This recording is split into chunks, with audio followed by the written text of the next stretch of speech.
Chapter 2469. I've missed you so much. 1. Even though Lung Ruox's words were said with great patience, the head butler of the city lord's residence still had a frown on his face. He looked very hesitant as he looked at the giant silver needle in Lung Ruox's hand, then at the city lord who was lying on the bed like a half-dead man. The head butler was in a dilemma. The head butler didn't know if he should believe the words of this ordinary woman in front of him. He kept feeling that this woman's words were so unreliable.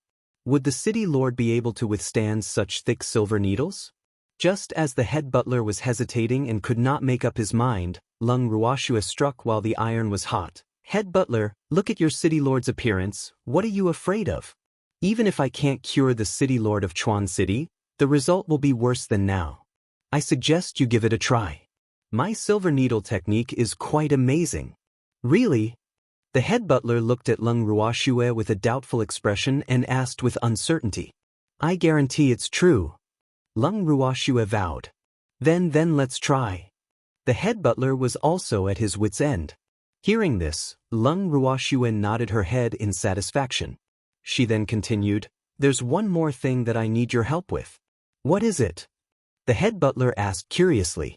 Looking at your city lord's current state, there's an 80% chance that he needs to change his blood. Hence, I can only trouble the head butler to help me find someone with healthy blood. Lung Ruoxue said this very cautiously.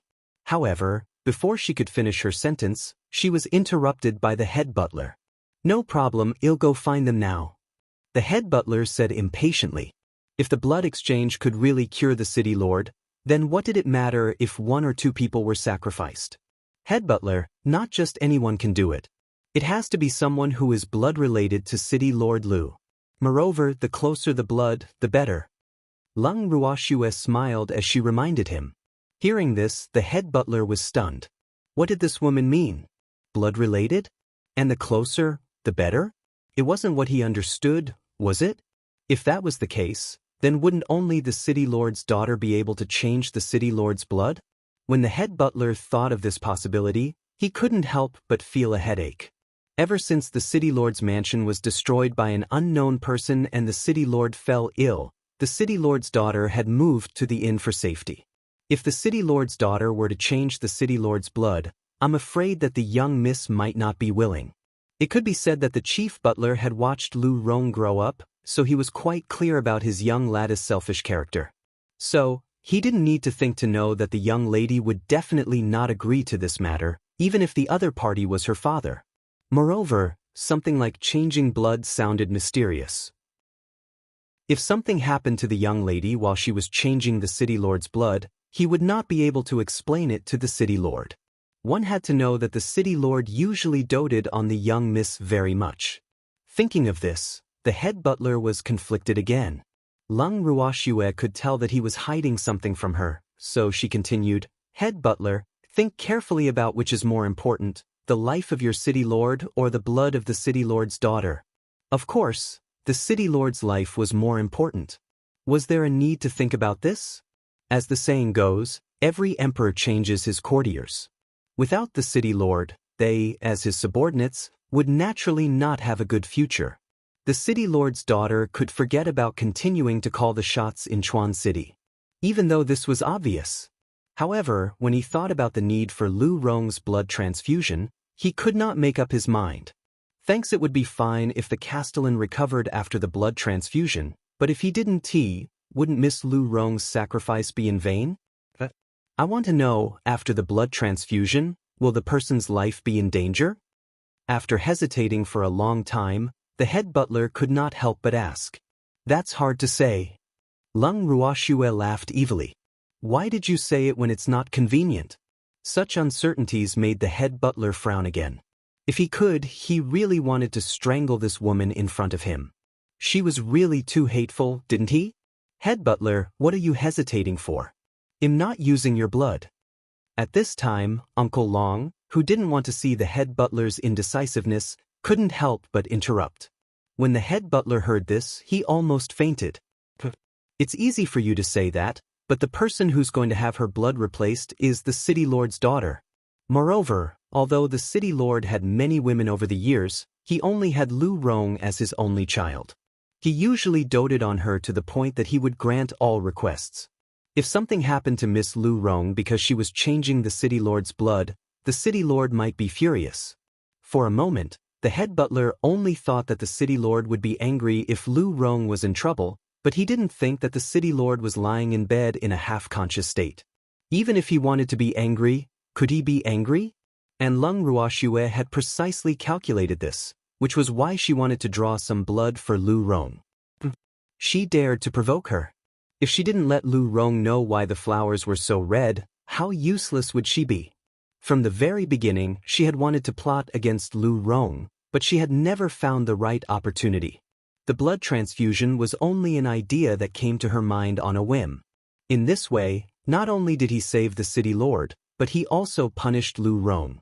It was simply the best of both worlds.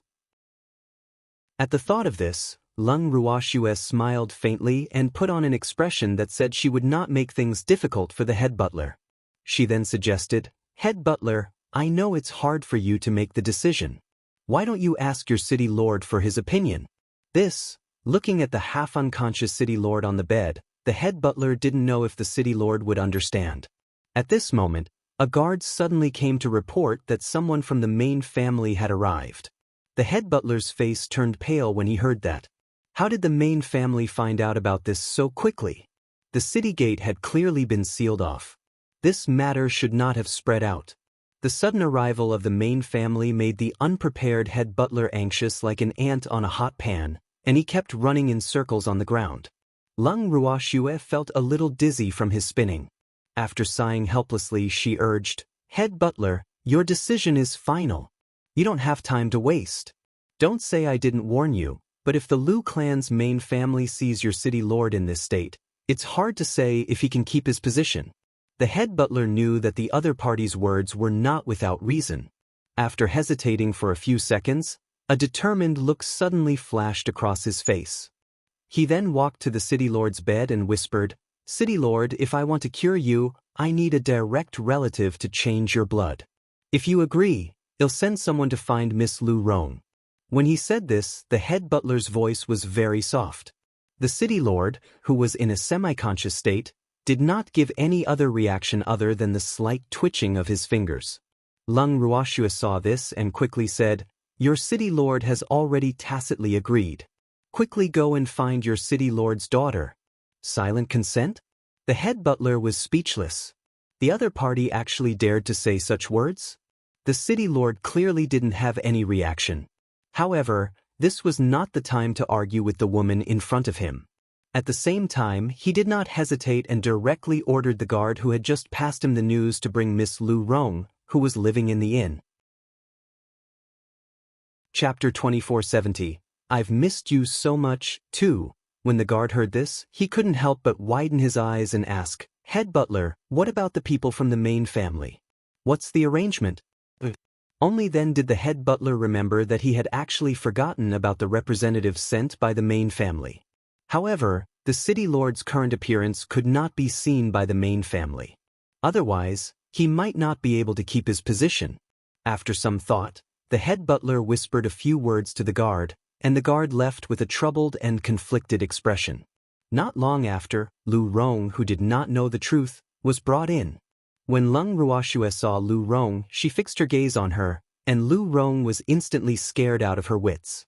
Lu Rong shouted angrily, "Damn you, ugly freak, why are you looking at me? If you dare to look at me again, don't blame me for not being polite." Had this guy forgotten about her? Lung Ruoxue was speechless. Looking at Lu Rong's face, it was clear that she didn't remember who she was, and she didn't remember being locked up by her. This person's memory was really not ordinary. However, this was also good. In this way, Lu Rong would naturally not think that she was taking the opportunity to take revenge. In reality, it was excusable that Lu Rong did not recognize Lung Ruoxue. For one thing, Lu Rong would only remember the beautiful man. Moreover, after the incident at the city lord's mansion, Lu Rong's mind had been in a state of tension. There was no beautiful man in front of her that could awaken her memory, so she had completely forgotten that she had once locked a group of people in prison. Facing Lu Rong's impoliteness, Lung Ruoxue displayed a magnanimous expression. She then turned to the head butler, who had been frowning ever since Lu Rong was brought in, and said, "Head butler, tell the city lord's daughter what she needs to do." The head butler nodded and directly told Lu Rong that he needed her blood to treat the city lord's illness. Lu Rong's expression changed drastically when she heard this and immediately wanted to rush out of the room. However, at this time, the inside and outside of the room were tightly sealed off by the guards arranged by the head butler. Lu Rong could not escape even if she had wings. He had already expected Lu Rong's reaction, so he did not give her a chance to refuse. At this moment, 2 guards came forward and restrained Lu Rong. "How dare you? I'm the city lord's daughter, and you guys actually dare to treat me like this? When father wakes up, I'll definitely make him kill you all. Just you guys wait." Lu Rong shouted in anger, her pretty face twisted in anger. However, the head butler wasn't afraid of her threats. He calmly said, "Miss Lu Rong, you've seen the city lord's current state. I hope you can take the big picture into consideration and sacrifice some blood for the city lord. It won't be in vain that the city lord dotes on you so much. What do you think?" Although the butler's words seemed to be a question, his tone was unquestionable and certain. However, Lu Rong didn't hear it at all and continued to shout angrily, "I have no problem with changing father's blood, but you can't use my blood. Father loves me the most. If he knows how you treat me, he won't let you off. Miss Lu Rong, if it was possible, I wouldn't want to use your blood either. However, who asked you to be the closest blood relative to the city lord? Using other people's blood isn't as effective as yours." The head butler said helplessly. "Then shall we use mine?" Lu Rong was furious. "I can only use yours." The head butler explained patiently. However, Lung Ruoxue did not want to continue watching the 2 of them argue, so she gave the head butler a look. The head butler understood and glanced at the guard beside Lu Rong who was restraining her. The guard then raised his arm and knocked Lu Rong out. Thanks. Upon seeing this, Lung Ruoxue smiled and said, "Head butler, you should have done this earlier. Why are you talking so much nonsense with her?" The head butler was silent for a moment. He thought to himself, "That's the daughter of the city lord, not some random nobody. Unless it's a last resort, of course I can't use any extreme means." Of course, the head butler was smart enough not to say this out loud. He only looked at Lung Ruoxue expectantly, hoping that she would be able to treat the city lord as soon as possible. Seeing him like this, Lung Ruoxue didn't waste any more time. She ordered the guards to carry Lu Rong to the bed and placed her beside her father. Then she took out the tools that Qing Ju had prepared for her. She didn't do things like bleeding often. Therefore, it shouldn't be a big problem for someone to lose their life if their skills weren't good, right? After some thought, Lung Ruoxue decided to say the ugly words again. After she patiently explained the possible accidents that might happen, the head butler's face twitched. He kept nodding his head to urge Lung Ruoxue to hurry up with the treatment.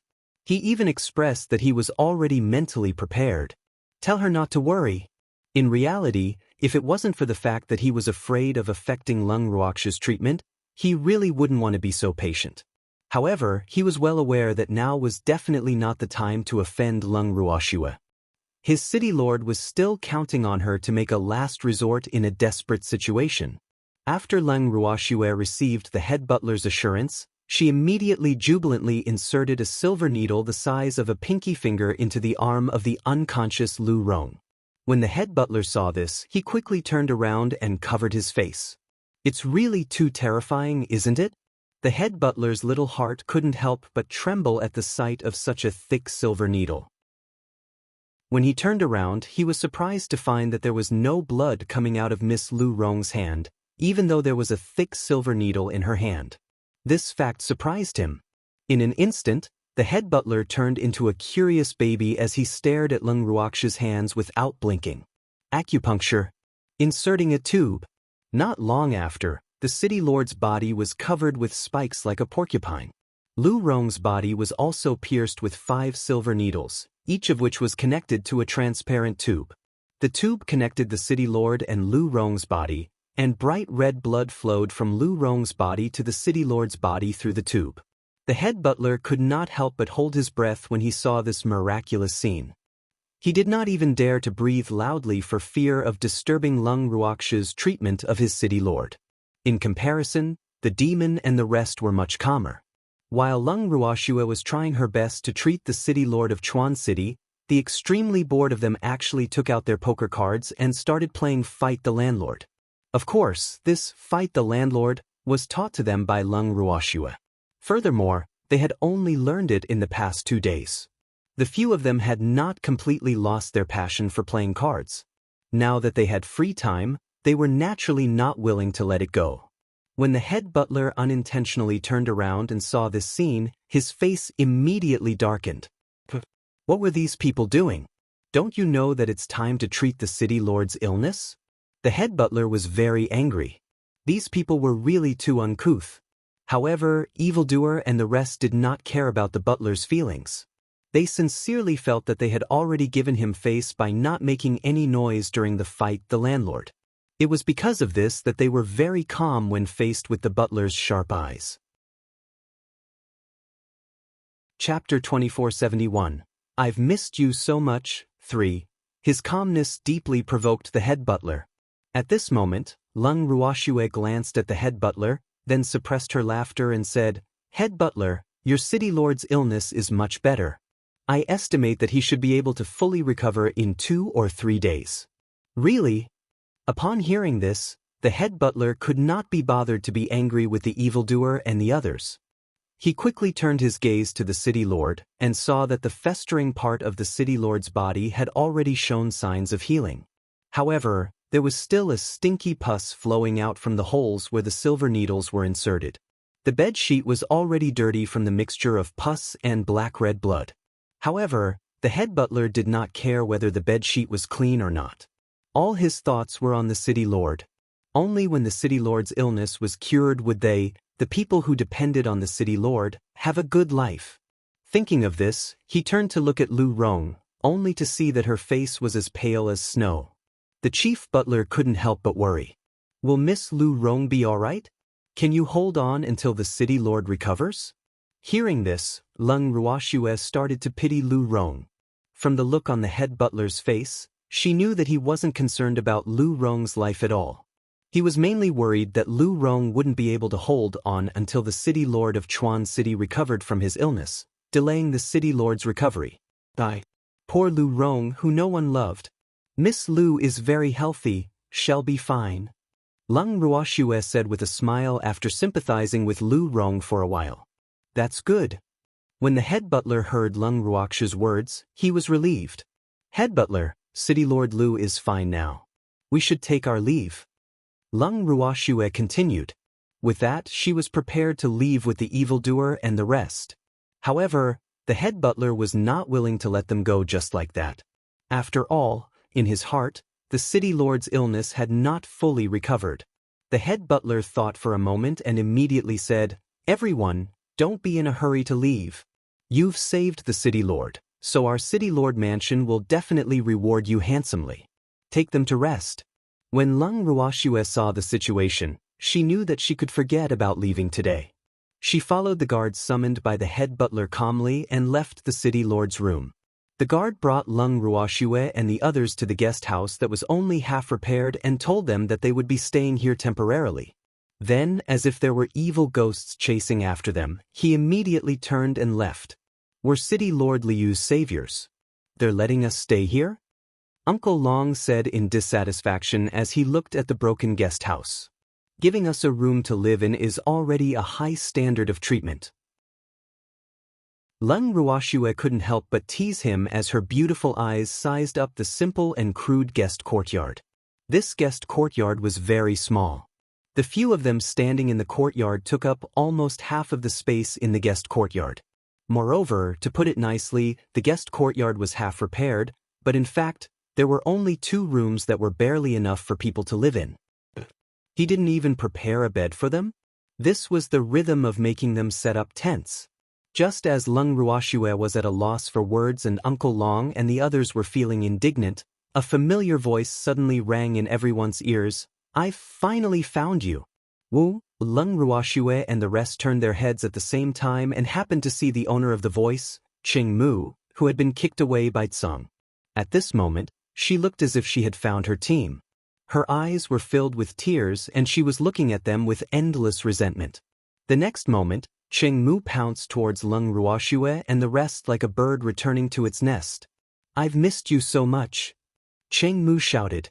Then, there was a loud thud and Cheng Mu fell to the ground in a sorry state.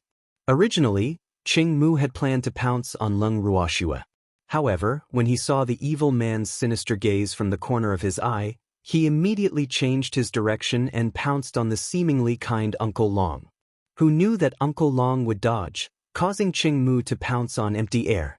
At the same time, Cheng Mu felt his legs go soft. Then he was in a tragedy. Cheng Mu, who felt embarrassed again, wailed and cried. Lung Ruoxue and the rest felt helpless at this sight. This Cheng Mu. Although Lung Ruoxue knew very well that Cheng Mu had fallen because Tsang had done something to him, she did not expect Cheng Mu to burst into tears. This guy was a member of the Cheng family. Would the Cheng family allow their descendants to be so disgraceful? Lung Ruoxue couldn't understand. If the Cheng family found out about Cheng Mu's current state, would he still have a good life in the Cheng family? "You guys are bullying me. So, I'm going to tell my brother. You're all bad guys." At this time, Cheng Mu was crying and threatening her. When Lung Ruoxue heard this, she was completely speechless. "What can you do to us if you tell your brother?" "Child, even if we tell your ancestor, that old man can't do anything to us, right?" Thanks at this moment, Lung Ruoxue started to doubt Cheng Mu's intelligence. However, seeing that Cheng Mu seemed to be quite confident in her brother, Lung Ruoxue felt embarrassed to strike at his fragile glass heart. However, she really did not want to bother with Cheng Mu. So, she turned around and pulled the evildoer into an empty room. Uncle Long and the others saw this and followed him in. The poor Cheng Mu, who was crying like a pear blossom bathed in rain, was ignored by everyone in the blink of an eye. After Lung Ruoxue and the rest entered the room, Cheng Mu immediately stopped crying. However, the gloominess in his heart only increased. He was already an adult. Didn't they see him? How could he do this to him? He was definitely going to tell his brother. At the thought of this, Cheng Mu got up from the ground and left in a sorry state. Seeing Cheng Mu leave through the window, the demon glanced at Song, who was occupying Shui Er's arms, and mocked. "Who was the one who said that kicking yourself would work? This was just an accident. Next time, I'll kick him further away." It withered. "Do you still have a chance next time?" The demon laughed evilly. At this time, Cheng Mu's voice was heard by everyone again. "Brother, it's here. I found them." This voice sounded very excited. When everyone heard it, they looked at each other. He really called for help. However, this helper was actually an acquaintance. Upon seeing the familiar faces, Lung Ruoxue and the rest took the initiative to walk out of the room. "Is young Master Cheng here to avenge Cheng Mu?" Glancing at Cheng Xian, Lung Ruoxue said with a smile. When he heard this voice, Cheng Xian quivered. He had heard from Cheng Mu about Lung Ruoxue's disguise and had no doubt that the person he was talking to was not Lung Ruoxue. He was all too familiar with her tone. Especially with his tone right now, it definitely meant that someone was going to be in trouble. The smart Cheng Xian didn't want to be one of those unlucky fellows, so he immediately said, "No. I heard that my old friend is also in Chuan City, so I'm here to see him." When Cheng Xian said this, his eyes would occasionally sneak a glance at the evildoer standing beside Lung Ruoxue, as well as the snow-white cat in her arms. He was finally relieved when he saw the calm expressions on the two of them. "Shui, long time no see." At this moment, Ning Haolan, who had come to look for Lung Ruoxue with Cheng Xian, also greeted her with a smile. Lung Ruoxue nodded and could not help but ask curiously, "Why are you in Chuan City?" "It's all because of this idiot. He was caught by Lu Rong and couldn't escape, so he sent me a voice transmission to ask for help." After giving Cheng Mu a dagger's like look, Cheng Xian said with a face full of disappointment. As for Cheng Mu, under Cheng Xian's sinister and fierce gaze, she was as obedient as a little white rabbit. Her eyes were still red, and she did not dare to say a word of rebuttal. "He's quite stupid." Lung Ruoxue glanced at Cheng Mu and nodded in agreement. This time, Cheng Mu felt even more aggrieved. He realized that he was wrong. You're wrong.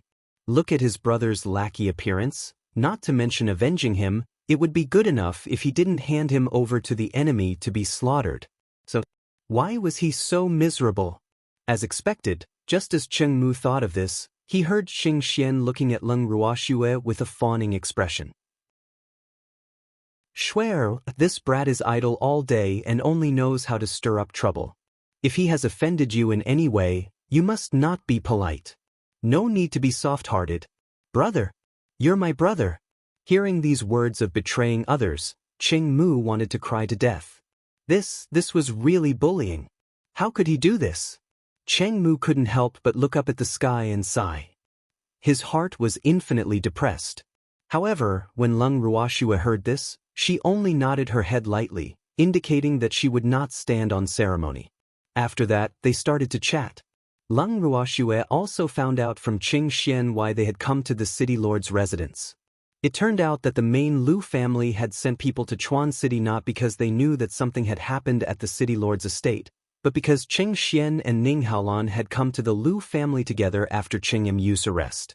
When the Lu family saw that the young masters of the Cheng and Ning families had come to settle the score, they did not dare to ignore it and immediately sent an elder to Chuan City to handle the matter.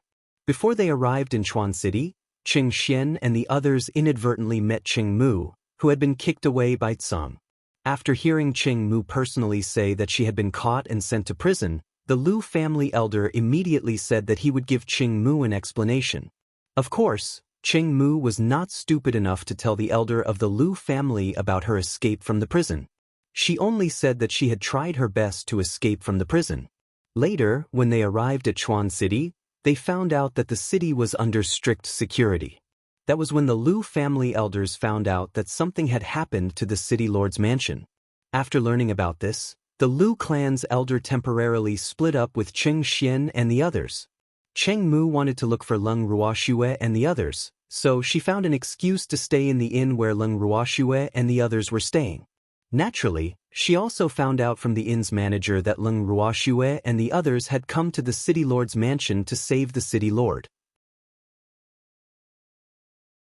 Chapter 2472:2 Ants 1. When Cheng Mu heard the news from the inn manager, he was stunned for a long time. He could not figure out what Leng Ruoxue was trying to do. If he didn't remember wrongly, they couldn't escape responsibility for his injuries, right?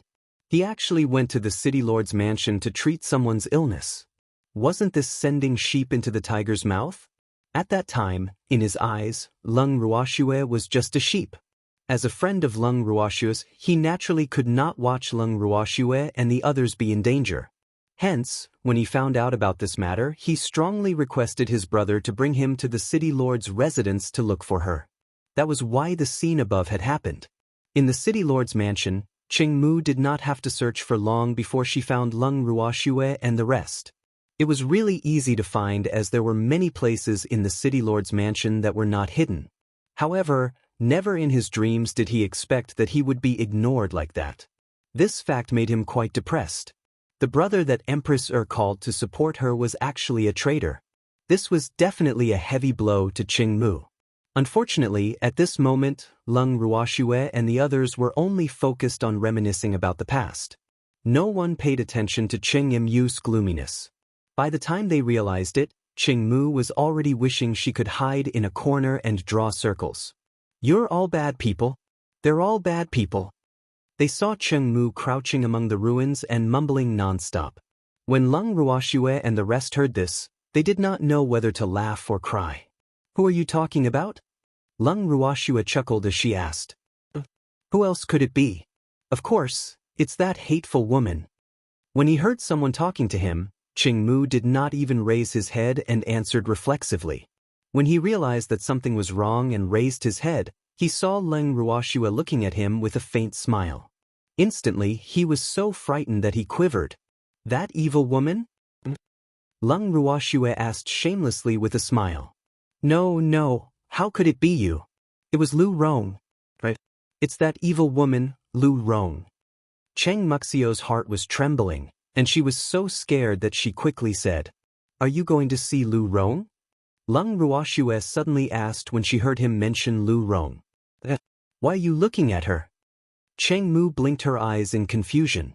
If you don't watch it now, you might not be able to in the future. Lung Ruoxue laughed evilly. No way? Then I'll go take a look. Cheng Mu immediately perked up when she heard that. But when he saw City Lord Lu and Lu Rong, he was still shocked even though he had already prepared for the worst. What's wrong with them? In City Lord Lu's room, Cheng Mu's hand trembled as he pointed at the father and daughter, whose bodies were covered with silver needles. He was so scared that he stuttered. Oh my God! Was he still human? He did not know why, but he suddenly sympathized with the father and daughter.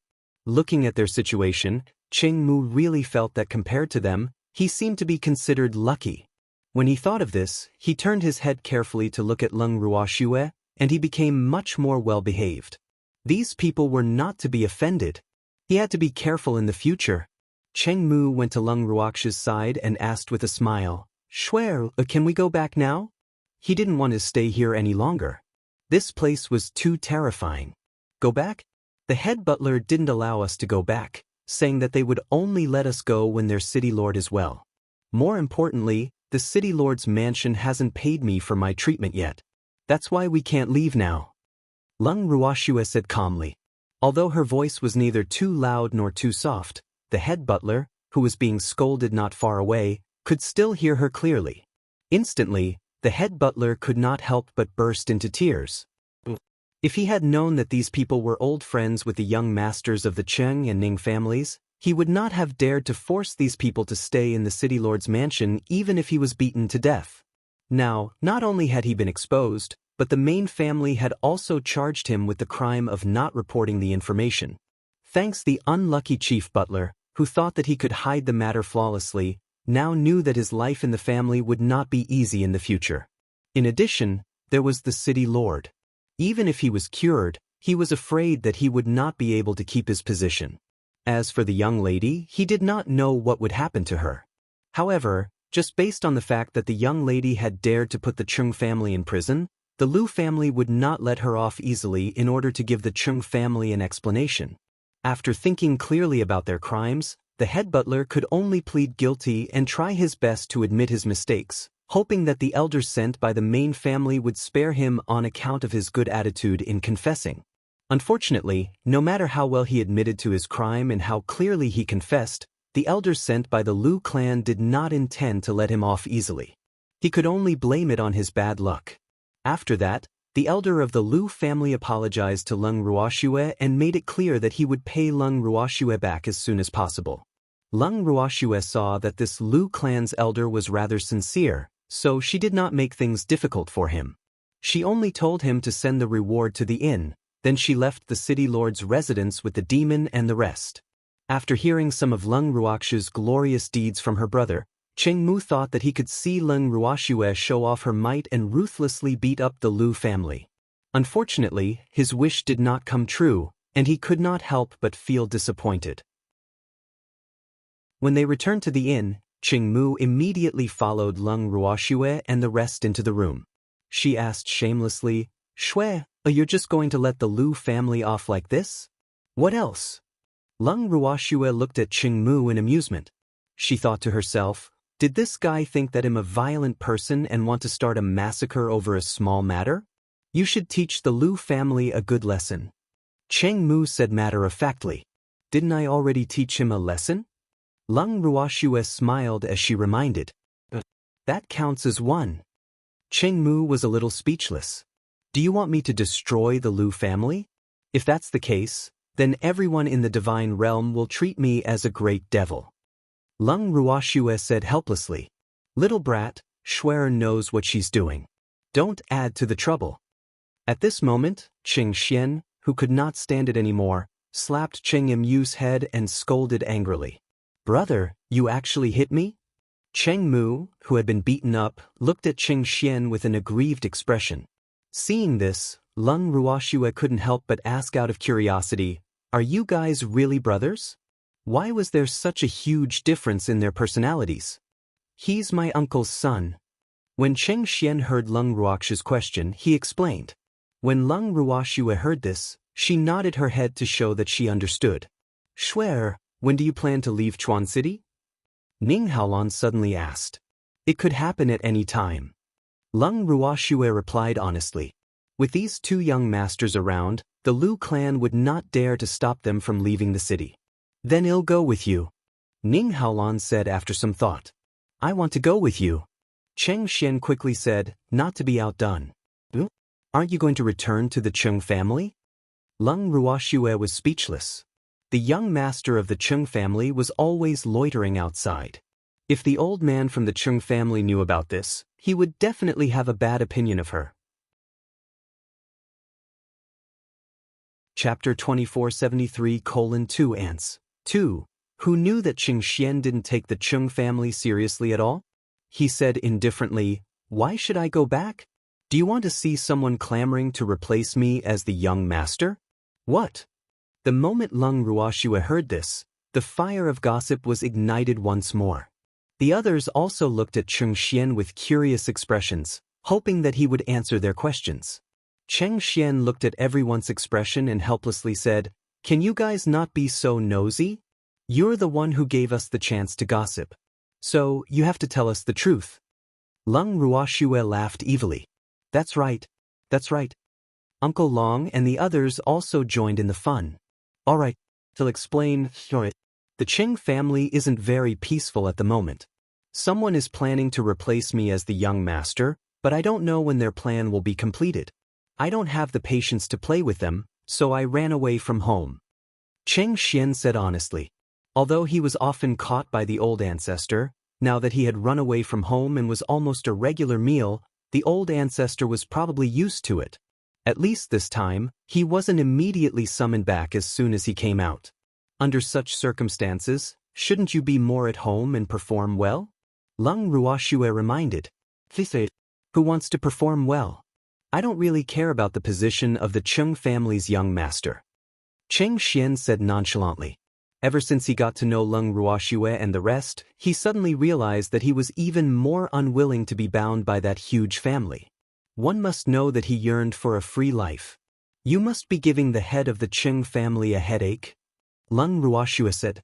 Hearing this, Cheng Xian only raised his head arrogantly, putting on a noble and cold look, and then changed the topic to what he had said before.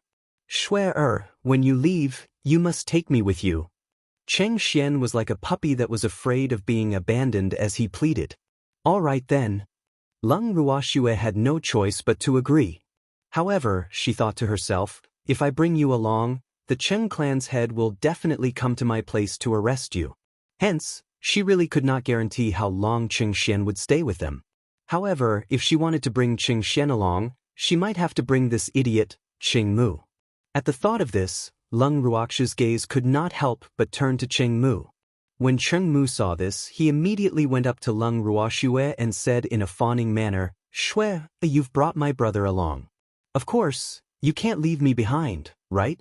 What if I say that I'm wrong? Leng Ruoxue teased. Shuer, you won't be so disloyal, right? Cheng Mu's eyes dimmed, and tears slowly welled up in her eyes as she said pitifully. Seeing him in this state, Leng Ruoxue could not take it anymore and said, All right, stop acting pitiful. I'll bring you along, but you have to be obedient. I promise I'll listen to you. Cheng Mu said obediently. Thanks. Leng Ruoxue nodded, letting him off the hook. Early the next morning, the Lu clan's elder immediately sent someone to deliver Leng Ruoxue's remuneration for treating City Lord Lu's illness. When she saw that the remuneration was actually almost double what she deserved, Leng Ruoxue could not help but sigh. This Lu clan's elder knew how to conduct himself. In addition, the Lu family's elder had also sent compensation to Cheng Mu, allowing him to make a small fortune. The messenger also assured them that Lu Rong would be severely punished by the family, so they could rest assured. On the afternoon of the day they received their remuneration, Leng Ruoxue and the rest left Chuan City under the watchful eyes of the Lu clan's elders. As he watched Leng Ruoxue and the rest leave, the Lu clan elder heaved a long sigh of relief. He thought to himself, I've finally sent these few away. That was close. After Leng Ruoxue and the rest left, they continued to head south along Chuan City. After walking for close to half a month, The group finally returned to the land of demons. When the beasts that stayed behind in the land of evil demons learned that Lung Ruoxue and her group had returned safely, they were all overjoyed. They surrounded Lung Ruoxue and asked her all sorts of questions out of concern. When they learned that Lung Ruoxue and her group had won, they were so happy that they howled at the top of their lungs to show their excitement. Seeing this, Qing Mu was even more surprised. He had never expected Lung Ruoxue to have such a good relationship with the beasts of the land of demons. Such a harmonious relationship was almost impossible in his knowledge. However, he had actually seen it with his own eyes today. For a moment, his admiration for Lung Ruoxue was like a surging river, endless. After returning to the demonic land, Lung Ruoxue and the rest returned to their original appearances. When Qing Mu saw them, he was completely dumbfounded. No matter how stunning Lung Ruoxue was in the rumors, it was not as real as seeing her with his own eyes. After seeing Lung Ruoxue, he deeply felt that the women he had seen in the past who he thought were beautiful were not even worth showing off. However, he did not dare to have any improper thoughts about Lung Ruoxue. It was because the eyes of the demonic man beside her were too penetrating and too terrifying. Moreover, the demonic man's otherworldly beauty made him feel inferior. So, a man actually looked like this? How were those women supposed to live? However, it was undeniable that the outstanding couple in front of him was a match made in heaven. After secretly observing them for a long time, Qing Mu really felt that if anyone dared to come and ruin their perfect couple, he would be the first to disagree. At this moment, he automatically ignored the extra-large light-bulb cat in Lung Ruoxue's arms and turned to look at the Devil's Land with a curious expression, as if he was looking at a grand view garden. The beasts in the land of demons showed a high level of enthusiasm for Qing Mu's arrival. Every day, some beasts would bring Qing Mu around to play. In just a few days, Qing Mu was so happy that she forgot about home. On a certain day, Lung Ruoxue, who was sitting in the garden and chatting with Uncle Long and the others, finally caught up with Qing Mu. She could not help but tease, "Qing Mu, it looks like you've been playing with your heart these few days." Hee hee. No way. When Qing Mu heard Lung Ruoxue's words, he immediately blushed. In reality, he was just as Lung Ruoxue had said. He was so happy that he had lost his sense of direction. However, he did not dare to let Lung Ruoxue and the others know about his thoughts. Otherwise, what if they were jealous and wanted to chase him away? He hadn't had enough of this place. Since you don't have it, then don't run around in the future. Cultivate well. Look at how weak you are. With your current strength, I'm afraid no one will believe you if you tell them that you're from the Qing family. Lung Ruoxue's beautiful face was filled with disdain. Don't, sister, please let me go. I don't like to cultivate. When Qing Mu heard this, he immediately cried and begged. If he liked to cultivate, he would not have run away from home. Back then, he had also run away from home like Qing Xian. However, he did not dare to say this in front of Lung Ruoxue. Otherwise, what if this person decided to send him home on a whim? There were good food and fun things here. He didn't want to go back to the Qing family's cage. I won't go back even if I'm killed. I don't keep idle people here. With your strength, you can't even compare to the beasts in the land of evil demons, and you're not as useful as them. You'll only be a waste of food if you stay here. If the ripple of fog comes to you one day, you'll just be cannon fodder. So, if you really don't want to cultivate for the sake of your safety, you'd better return to the Qing family. Lung Ruoxue sighed helplessly. Of course, Qing Xian had asked her to say this. Ever since Qing Mu had arrived at the Devil's Land, she had been like a wild horse that had lost its reins. She was nowhere to be seen.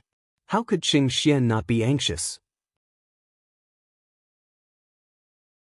Chapter 2474:2 Ants 3. Not only that, but Qing Xian also asked her to give Qing Mu special training. Evildoer and Azure took the initiative to accept this task and planned to train him and the Peacock King together. Lung Ruoxue thought of the pitiful Peacock King who was locked up in some unknown place by the demon. She felt that it was not a bad idea to arrange for a companion to train with the Peacock King so that he would not be lonely. As such, she would not let Qing Mu pass the test so easily.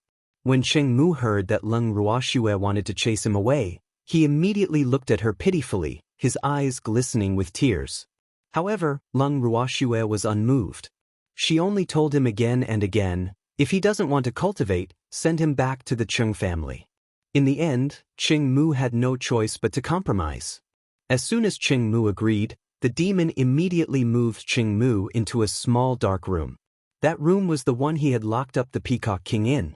The Peacock King, who had been locked in the small black room for an unknown amount of time, immediately perked up when he sensed an unfamiliar aura. However, he immediately felt that something was wrong because he was too familiar with one of the auras. "That's that guy. Master's man."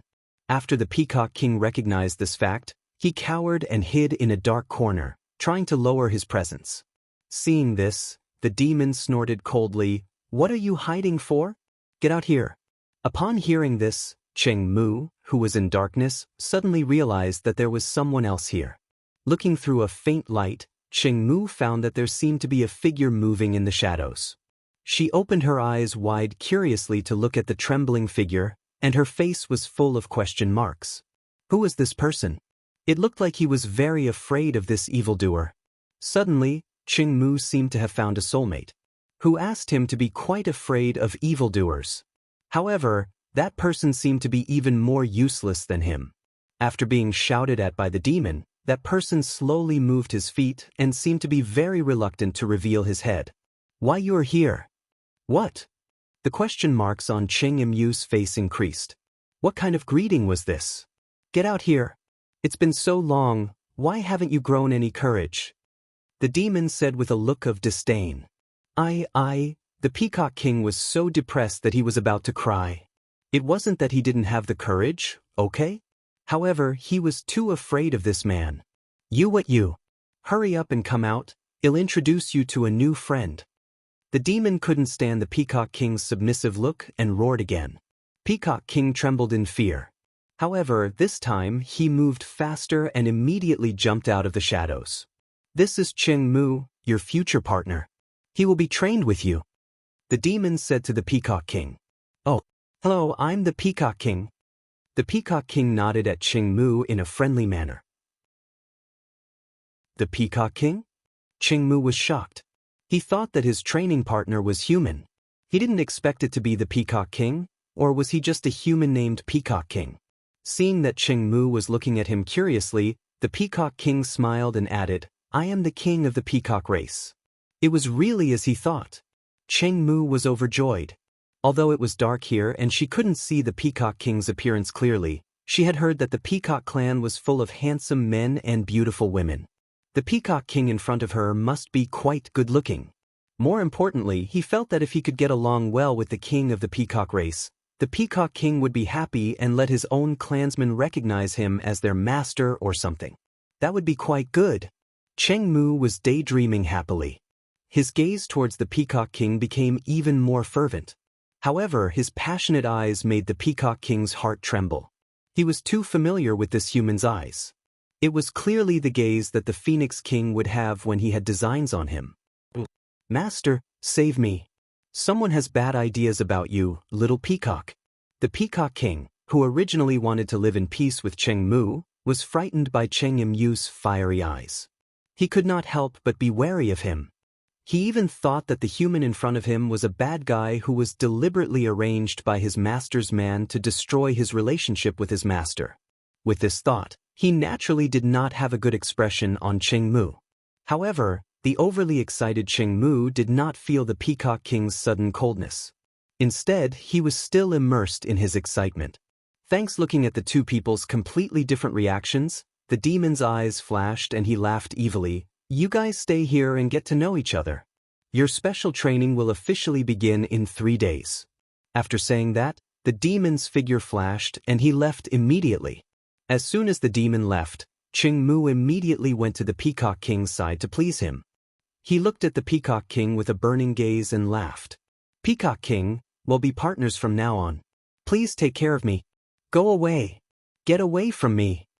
After hearing Cheng Mu's words, the Peacock King said without giving her any face. Cheng Mu was dumbfounded. He didn't offend the Peacock King, right? Why did the Peacock King have such an attitude towards him? Cheng Mu, who was puzzled, looked at the Peacock King with an aggrieved face and choked. "Peacock King, I really want to be your friend. We will be training together in the future. It is only natural for us to help each other. So, don't keep me at arm's length. I will be very sad if you continue to act like this." Cheng Mu was so submissive because she had been hanging out with the beasts in the land of demons for a few days and more or less understood the nature of the beasts. He knew that many beasts were actually like humans. They could be persuaded by reason but not forced by force. So, he lowered his stance and said some soft words to ensure that he would not go wrong. This was called the strategy of a grieving army. However, it was a pity that the Peacock King thought that Cheng Mu was here to destroy his relationship with his master. Therefore, he had long been wary of Cheng Mu. Therefore, when he heard Cheng Mu's soft and gentle words, he not only did not feel Cheng Mu's sincerity, but he even felt that this human was unscrupulous in order to leave a good impression on him. This was really too detestable. However, Cheng Mu did not know that he had overreached himself and was still trying to please the Peacock King. Cheng Mu kept trying to find out the Peacock King's preferences, but the Peacock King seemed to be indifferent. Although Cheng Mu felt a little helpless about this, it also made him braver. The next 3 days were spent with Cheng Mu's boring questions. In these 3 days, the Peacock King only hummed and laughed in response. He had never answered Cheng Mu's questions directly. This result made Cheng Mu so depressed that he almost scratched the wall. The demon once again descended into the small black room. What he saw was the Peacock King putting on a noble and cold expression, while Cheng Mu was drawing circles in the corner, sighing sadly. He knew that the two of them didn't seem to get along well, but that wasn't what he was concerned about. The demon quickly gathered the two of them together and told them that the special training officially began today. As soon as he finished speaking, the originally dark room instantly lit up. Only then did Cheng Mu see the Peacock King's appearance clearly. She was truly a stunning beauty. Although she couldn't be compared to that devilish man, she was still beautiful enough to make people unable to look away. No wonder the Peacock King was so difficult to deal with. Beauties should have special privileges, regardless of gender. After seeing the Peacock King's appearance, Cheng Mu was relieved that the Peacock King had ignored her. However, the Peacock King still did not give Cheng Mu a good look. When the Peacock King turned his gaze to his master's terrifying man, he was stunned and could not come back to his senses for a long time. How could Master, this man, look so handsome? Was he still human? Even the Peacock King, who was quite confident in his own beauty, felt inferior when he saw the heaven-shaking, earth-shattering, and God-weeping beauty of this demon. The demon ignored the Peacock King's stunned expression and announced the rules he had set. Only by defeating the person he had arranged would the two of them have the chance to leave this place. After that, a black figure appeared in front of Cheng Mu and the Peacock King. The figure was wrapped up tightly from head to toe, leaving only a pair of cold eyes outside. Seeing this, Cheng Mu could not help but widen his eyes. This guy's strength is so powerful. She only glanced at him lightly. He felt endless pressure and immediately felt breathless. In particular, the other party's sinister cold eyes made him feel like prostrating himself in worship. Who exactly was this person? Cheng Mu's heart trembled uncontrollably. He was very curious about this person's identity, but he did not dare to ask. "Aunt." A cold and disdainful male voice rang out.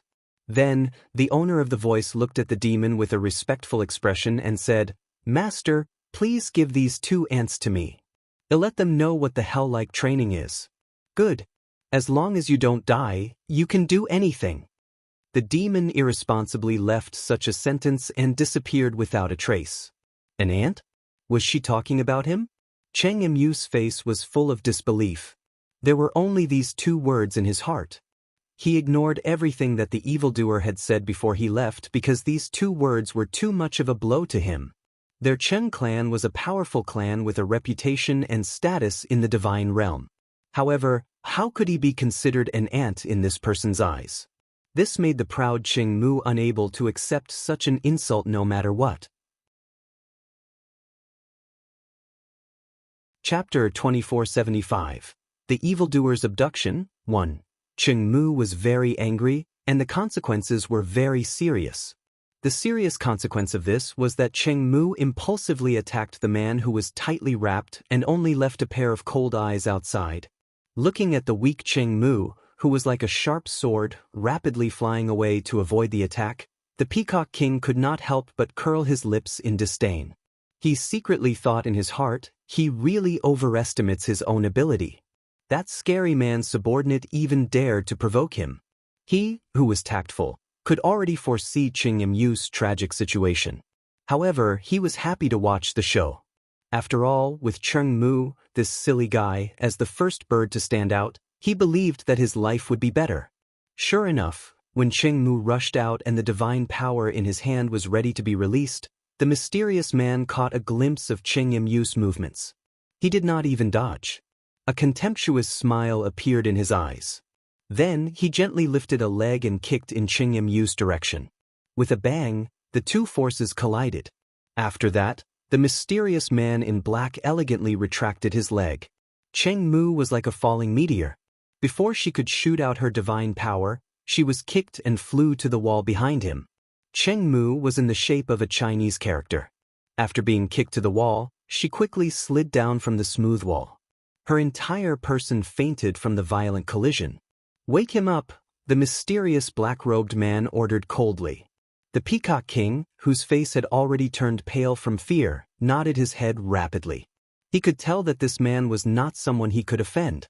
That was why he would not challenge his authority like Cheng Mu.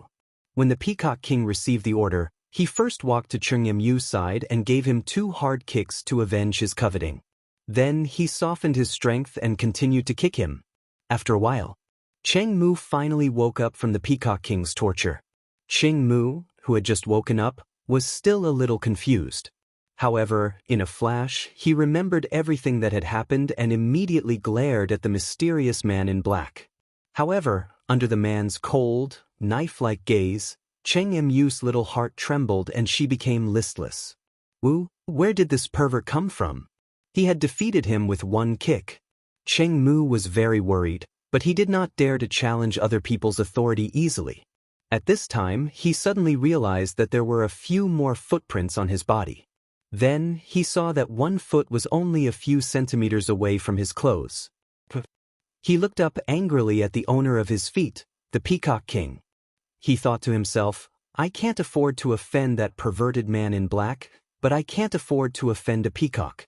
After thinking about it this way, Cheng Mu really felt that he needed a punching bag. There were only 3 people present now. One of them was someone he could not beat, and the other was himself. Therefore, the position of punching bag should naturally fall on the Peacock King. Suddenly, Cheng Mu's eyes looked at the Peacock King fervently again. Thanks, he felt that as long as he could defeat the Peacock King, his status would definitely be ranked before the Peacock King in the future. In that case, wouldn't the Peacock King have to listen to everything he said? At that time, not to mention ordering the Peacock King to give him a peacock for him to recognize him as his master, the Peacock King might even recognize him as his master under his domineering aura. Cheng Mu was having a sweet dream. When the Peacock King received the message from Cheng Mu's eyes, the unhappiness in his heart immediately rose to another level. He did not withdraw his foot in time because Cheng Mu suddenly woke up. This time, he did not intend to withdraw it immediately. Instead, he kicked Cheng Mu's body again. This time, he was provoking him. You're quite bold. Seeing the Peacock King like this, Cheng Mu was so happy that he wanted to roar out. He had come to the door himself. Cheng Mu, who was overjoyed and hot-headed, had completely forgotten that he could not see through the Peacock King's cultivation. This could only prove that the Peacock King's strength was above his. However, under such circumstances, he could not think too much. He was bent on subduing the Peacock King and finding an honest and obedient beast for himself. Cheng Mu had completely lost his mind with this thought. He looked at the Peacock King as if he was a high-grade crystal mine, and his eyes were burning with fire. However, the Peacock King's eyes were full of disdain. However, Cheng Mu ignored this disdain. After all, in his eyes, beastie should be this kind of noble and cold type. He would not like a beastie that was too casual. The more Cheng Mu looked at the Peacock King, the more he liked him. His desire for the Peacock King was like a kitten living in his heart. It was so itchy that he scratched his heart and liver. He had a strong desire to subdue the Peacock King. He did not think much and immediately pounced on the Peacock King. The Peacock King, who was already mentally prepared, naturally would not let him succeed so easily. However, he also did not want to let him go. In an instant, the two of them started to fight. Not only did they fight with their fists and legs, but their Shen power also dazzled everyone. The mysterious man in black, who was watching their interaction coldly, did not stop the two of them from fighting in front of him. However, the corner of his mouth under the mask could not help but twitch. These two guys were really. He didn't know when the people of the divine realm had become so barbaric. They even used their fists and legs in a fight. This had greatly subverted his understanding of the people of the divine realm. However, he was only surprised for a moment before he calmed down. In his hometown, he had seen a lot of barbarians who used their fists and kicks, so he didn't really care about the fancy fists and kicks of these two ants in front of him. But what he didn't know was that the reason why these two people used divine power and fought in close combat was mostly because they had learned from his master. Whether it was the Peacock King or Cheng Mu, both of them had enjoyed the freakish treatment of fists and legs, which had left a deep impression on them until today. From the moment they were beaten up, the two of them had secretly vowed that in the future, when they fought with others, they would also try the feeling of punching and kicking people. However, they had only learned the tip of the iceberg of the evildoer's skills. They had not learned the essence of the evildoer's skills. In the eyes of the mysterious man in black, the fight between the two of them was just a show of fancy moves that could not be put on stage. After watching for a while, the mysterious man in black could not help but feel a little impatient when he saw that the two of them had yet to decide the winner. The people of the divine realm were really weak. There was still no winner after such a long time. It seemed that he had a long way to go. The man in black sighed. He had a general understanding of the strength of these two people. However, with their mediocre talents, he was more or less worried. He was very afraid that he would not be able to complete his master's task and would disappoint his master. He was the famous devil instructor of the 9 Nether prison. No matter what, he couldn't let two weak people from the divine realm ruin his reputation. With this thought, the mysterious man in black's momentum was greatly boosted. As the battle between the Peacock King and Cheng Mu went deeper, the man in black, who was known as the devil instructor, had already formulated a detailed plan to improve their strength in his heart. This also decided the dark and gloomy life of the two. Chapter 2476, The Evildoer's Abduction, 2. However, at this moment, the two of them still didn't know what kind of life they were about to face. The two of them were completely focused on the battle, determined to determine the winner. After a long time, the Peacock King, who was slightly stronger than Cheng Mu, won by a small margin. However, before he could be happy, he heard the mysterious man in black say with disdain, "Ants are really ants, they're really useless. You took so long to defeat your opponent." Hearing this, the Peacock King was completely listless. So, could he be blamed for this? He wasn't a beastie who was good at fighting, so he definitely didn't have enough combat experience. So, wasn't it understandable that he had fought for a long time? However, it was clear that the mysterious black-robed man was someone who only cared about the results. It was impossible for him to understand the Peacock King's thoughts. This also destined the Peacock King to be disappointed. However, before the Peacock King could display his sorrowful mulberry, he heard the mysterious man in black say, "I've decided, your training load will be twice as much as this humaness." Double the amount? Was he talking about him? The Peacock King, who had his head lowered, did not dare to raise his head to confirm that these words were directed at him. Thus, he could only deceive himself and pretend to be an ostrich. However, how could the black-clothed man allow him to act dumb? After seeing that the Peacock King was acting dumb, the black-clothed man directly called out, "Peacock King, your training load will be double that of this useless human." The Peacock King was silent for a moment. He couldn't help but sigh to the sky. Oh heavens! Why was that? Immediately after, his face was covered in tears. Since he could no longer pretend to be an ostrich, should he accept this fact? The Peacock King became even more worried and blamed Ching Mu for the treatment he received. If this guy didn't want to fight with him, why would the man in black complain about his slow speed and increase the training volume? So, he felt so wronged. This was definitely an undeserved calamity. The Peacock King felt that he had been implicated by Ching Mu and was even more unhappy with him. However, the mysterious black-clothed man didn't give the Peacock King too much time to let his imagination run wild. With a slight wave of his hand, the Peacock King and Ching Mu immediately separated a certain distance. Then, both of them heard the mysterious man in black say, "Your training starts now." It's starting now? The depressed Ching Mu was not mentally prepared at all. He was still silently licking his wound, so when he suddenly heard the black-shirt man's words, Ching Mu immediately panicked. Could he wait for him to finish healing before he started? Ching Mu was begging in his heart. The defeat in the battle with the Peacock King was a huge blow to him. He had not even recovered from that battle. He was not ready yet.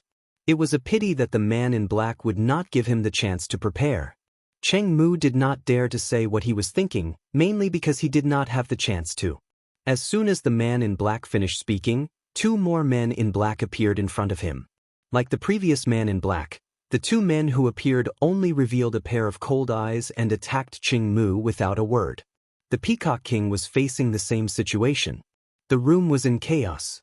As the Peacock King and Ching Mu fumbled to avoid the attacks of the 2 men in black, the voice of the mysterious man in black from before entered his ears again. "They are your training opponents. You can only move on to the next stage of training when you defeat them. Otherwise, you will have to fight forever." After saying this, the mysterious man in black disappeared just as suddenly as he had come. Peacock King and Ching Mu, who had heard this at the same time, did not know how to react.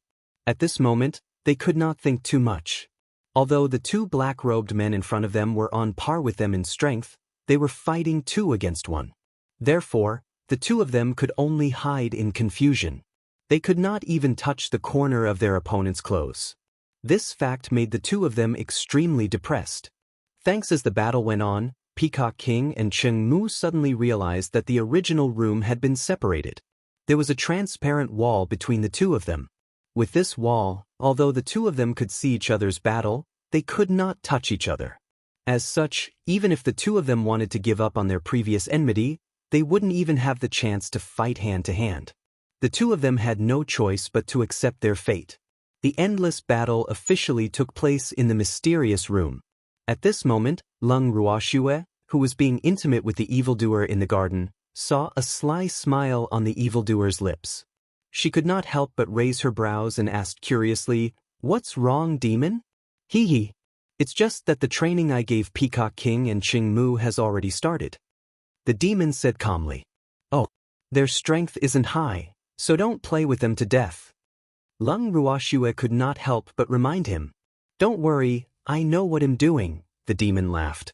His eyes flickered as he changed the topic and asked, "Schwer, do you want to come with me to the 9 Nether prison?" Upon hearing this, Lung Ruoxue was momentarily stunned. 9 Nether prison? Could she go now? Seeing that Lung Ruoxue was silent, the demon continued, "Didn't you say that you were going to send some people to the 9 Nether prison to enjoy themselves? Let's go there today." "Today?" Lung Ruoxue was shocked.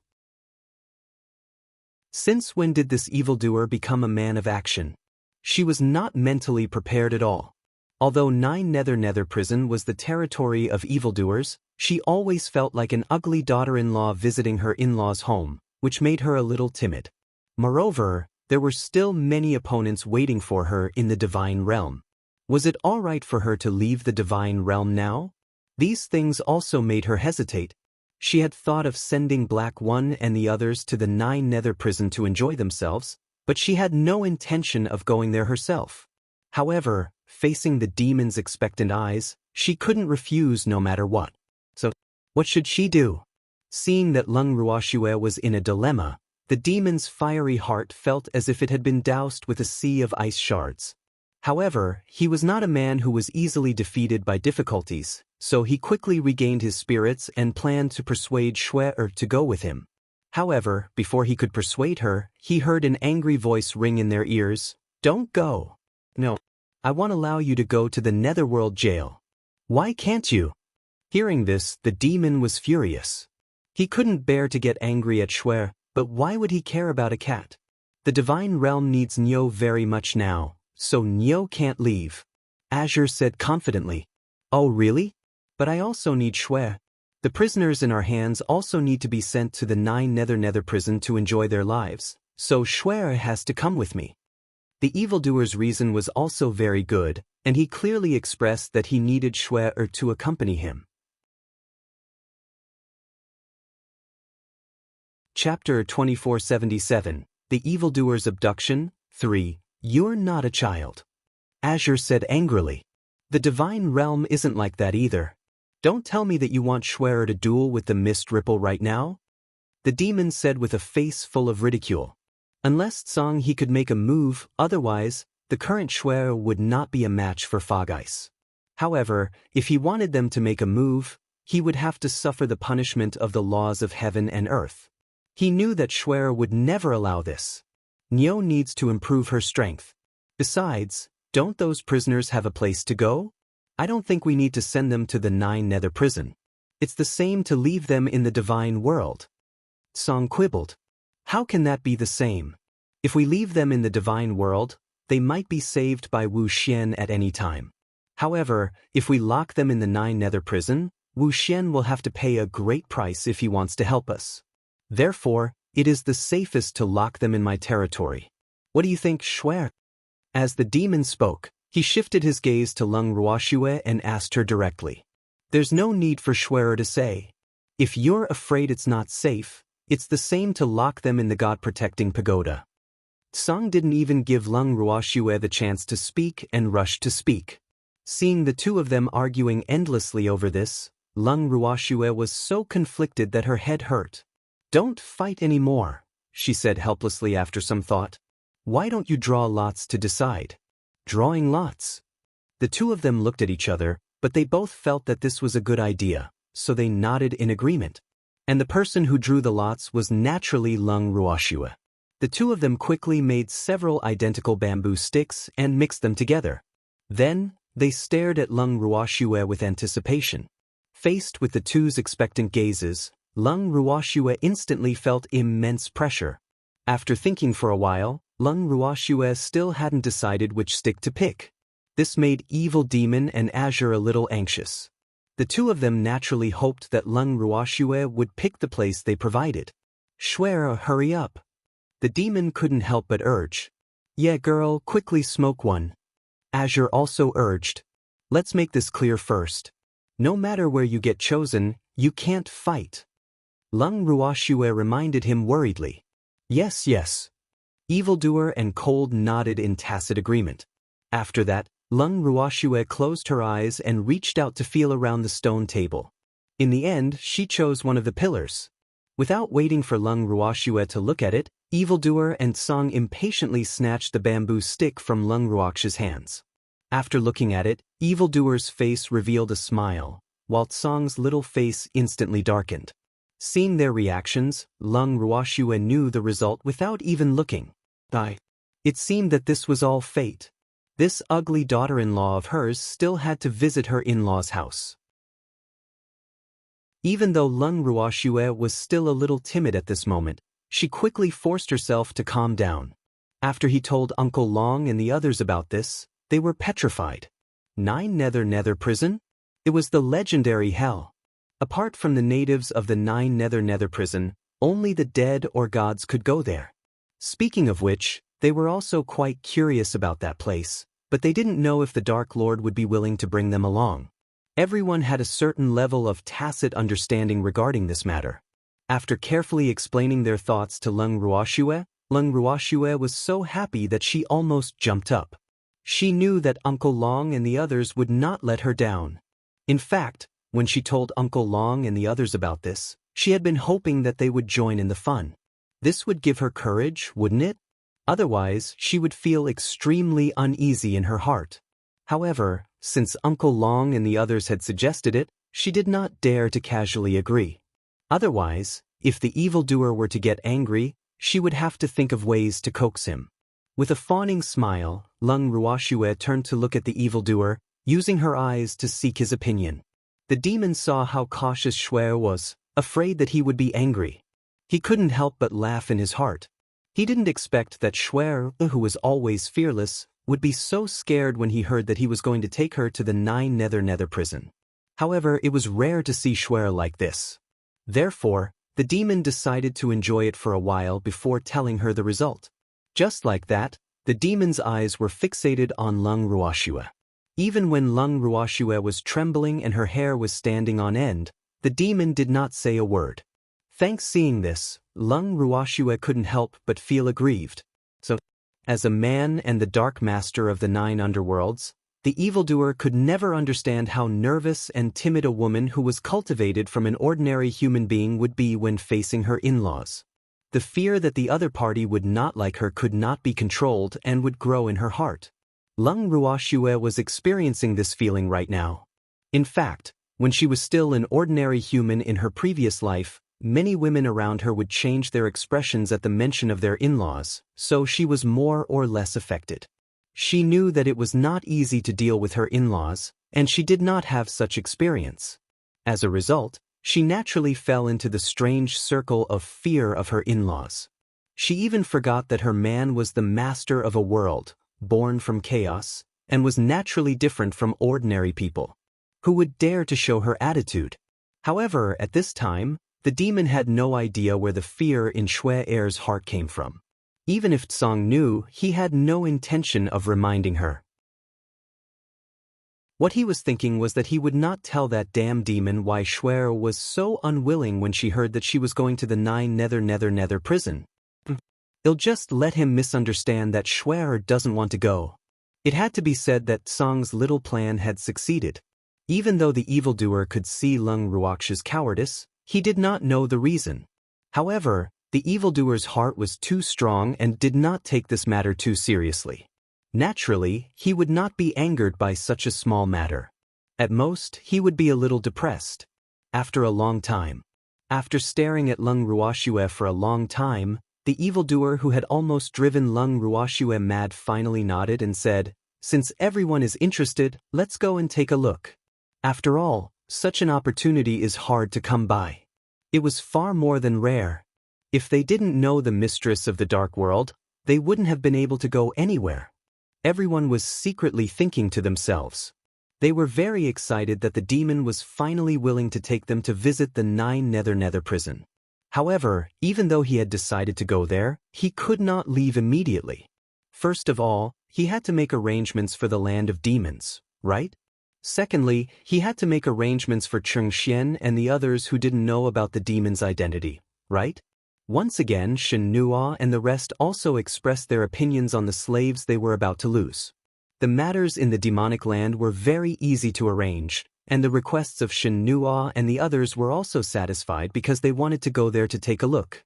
Thus, Lung Ruoxue only told them that there would definitely be no shortage of people to test medicine for them in the future, and that all the captives would be given priority for them to choose first. They immediately agreed without any backbone. However, Cheng Xian and a few others who didn't know the identity of the evildoer were not easy to send away. In reality, Shen Nuo and the others didn't know the demon's identity at the start. However, after spending so much time together, Lung Ruoxue didn't hide the demon's identity from them on purpose. After all, those few fellows had already made up their minds to stick to them, including Jiang Ning, who had joined them the latest. It was impossible to get rid of them, so there was naturally no need to hide it from them. However, Lung Ruoxue was hesitant to tell Cheng Xian. This was mainly because of his identity. On the contrary, Lung Ruoxue was not worried about Ning Haolan, who should also be in the dark. After all, with her godfather around, the Nings would find out sooner or later. After thinking for a long time, Lung Ruoxue asked for the evildoer's opinion. After knowing that the evildoer did not care if his identity was known by them, Lung Ruoxue decided to tell them the truth when necessary. Otherwise, she really did not know how to send them off. Furthermore, She had a good understanding of Cheng Xian's character and knew that he was not a big-mouthed person. After making her decision, Leng Ruoxue went to look for Cheng Xian and Ning Haolan. She went straight to the point and told them that she and the others would be going out soon, and asked them about their plans. Cheng Xian and Ning Haolan looked at each other and asked, "Shui, you're not planning to bring us along?" The two of them were not stupid. They knew that there must be a reason for Leng Ruoxue to ask such a question. Hence, they did not try to be pretentious and were rather direct with their questions. When Leng Ruoxue heard this, she said with some difficulty, "It's not impossible to bring you guys along, but that place might not be the place you want to go." Leng Ruoxue's words were rather reserved. From what she knew, other than Uncle Long and the others who liked to join in the fun, no normal person would be filled with yearning for that place. "What is it?" Ning Haolan couldn't help but feel curious. Cheng Xian also looked like a curious baby. The two of them stared at Leng Ruoxue, their faces full of questions. "We're going to hell. It's the 9 Nether prison that you know of." Leng Ruoxue stated her destination calmly. As expected, the two handsome men, who were calm at the start, were petrified. After an unknown period of time, the two of them slowly regained their senses. Cheng Xian looked at Leng Ruoxue as if he was looking at a monster. His eyes widened as he said in shock, "Shui, do you know what you're saying? That's a place only the dead can go. Do you want to take us to commit suicide together?"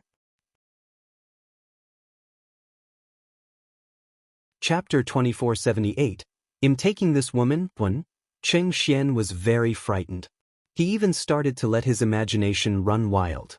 Could it be that Shui had been triggered by something he didn't know about? Otherwise, how could he have such a terrifying thought? When he thought of this possibility, his gaze towards Leng Ruoxue suddenly turned into one of sympathy, causing Leng Ruoxue to not know whether to laugh or cry. However, Ning Haolan wasn't as stupid as he was, and naturally wouldn't think the same way as Cheng Xian.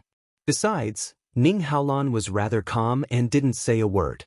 He believed that Shui would definitely have more to say. "We don't need to commit suicide as a group. The evildoer will take us there." Leng Ruoxue sighed and said helplessly. She was a little impressed with Cheng Xian's imagination. It was really too powerful, wasn't it? How can he take us to the 9 Nether prison? To kill us? Cheng Xian couldn't help but ask again. Since it wasn't a suicide, then he probably killed her, right? Hearing this, Leng Ruoxue was even more speechless. Why couldn't this devilish brat think of something better? Although he was curious, he could just wait for her answer after asking. Why did he have to add on a sentence that made people gnash their teeth? What was he trying to do? Not only was Leng Ruoxue speechless at Cheng Xian's imagination, but Ning Haolan was also speechless after hearing Cheng Xian's words. His expression seemed to say, "I don't know this person." It was too embarrassing, wasn't it? "Don't worry, he won't kill us. None of us need to die." This time, Leng Ruoxue let out a heavy sigh before speaking. "Then tell me, how do we get there?" Cheng Xian still wanted to ask. Leng Ruoxue rolled her eyes at Cheng Xian and tried her best to calm herself down. She then said, "Didn't I say that the evildoer would take us there?" She didn't know if she didn't make herself clear or if Cheng Xian didn't understand, but Leng Ruoxue felt that she had already told Cheng Xian and Ning Haolan that evildoer would bring them to the 9 Nether prison. However, Cheng Xian's question made her go crazy. Alright. She admitted that they were not on the same page and that she had deliberately not made her words too clear. However, she had never expected that Cheng Xian's intelligence would suddenly drop to such a low level, only thinking about the problem of whether he would die or not. How could they go to the 9 Nether prison? Of course, he would walk there. At the thought of this, Leng Ruoxue smiled evilly and added, "We will walk to the 9 Nether prison. I've made myself clear, haven't I?" She was deliberately not telling them the identity of the evildoer. So what? Leng Ruoxue secretly complained to herself willfully. With that, Leng Ruoxue ignored the two dumbfounded creatures and turned around to leave. It was a long time after Leng Ruoxue had left that the two of them finally regained their senses. Cheng Xian said with a depressed look, "Shui still hasn't said how to get there?" She said, "Let's go." Ning Haolan said softly, frowning. In fact, he was also depressed. He felt that Shuer was deliberately teasing them. Moreover, he also felt that Shuer had not only wanted to tell them this. She might have been angered by that idiot Cheng Xian, which was why she only said, "Let's go," in the end. As for how she would go, she did not say a single word. At that thought, Ning Haolan couldn't help but glance at the confused Cheng Xian and sigh helplessly. This guy looks pretty smart usually, but why does he seem so dumb in front of Shuer? In the end, Ning Haolan only said to Cheng Xian, "I want to take a look at the 9 Nether prison." He patted his butt and left. At this moment, Cheng Xian finally reacted and shouted, "Then I'll go too."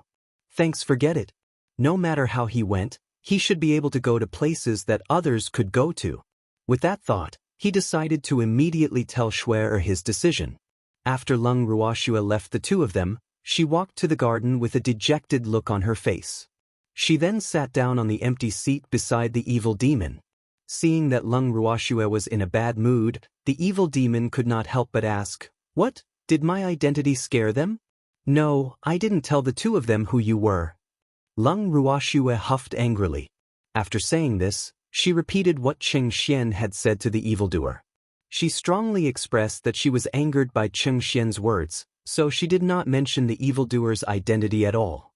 The demon couldn't help but burst into laughter after hearing this. Leng Ruoxue rolled her eyes at him and said in an unpleasant tone, "Is this funny? Isn't it funny?" The demon held back his laughter and asked. Based on his understanding of Cheng Xian, it was not strange for him to ask such a question. Moreover, he believed that Cheng Xian's original intention should be to find out how he could take them to the 9 Nether prison.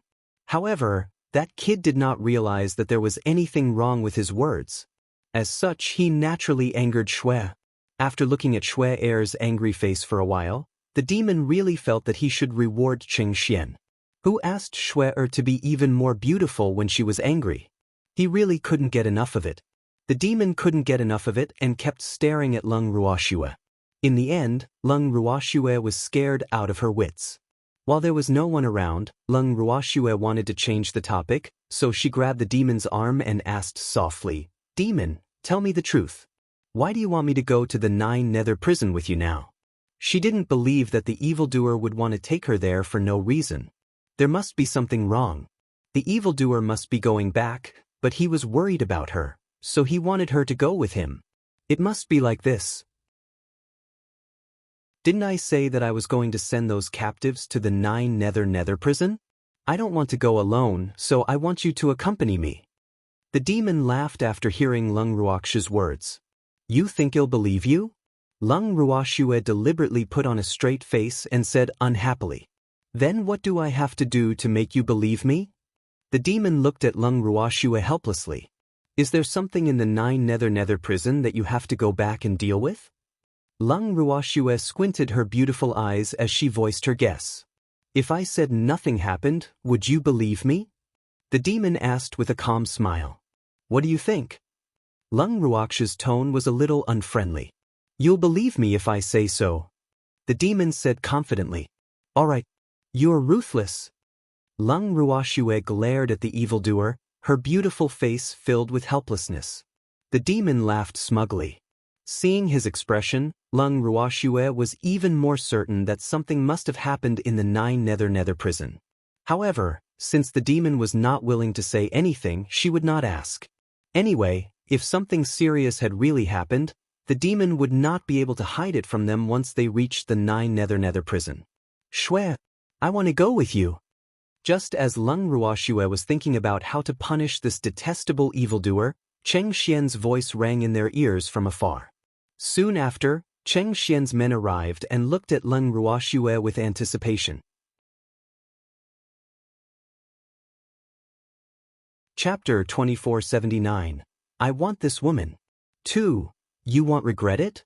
Leng Ruoxue confirmed. I want tea. He wundi. How could he miss such a rare opportunity? However, when we go there, you have to take care of me more. I'm afraid of strangers. Cheng Xian said shyly. Leng Ruoxue was speechless again when she saw Cheng Xian's shy expression. Just how thick was this guy's skin?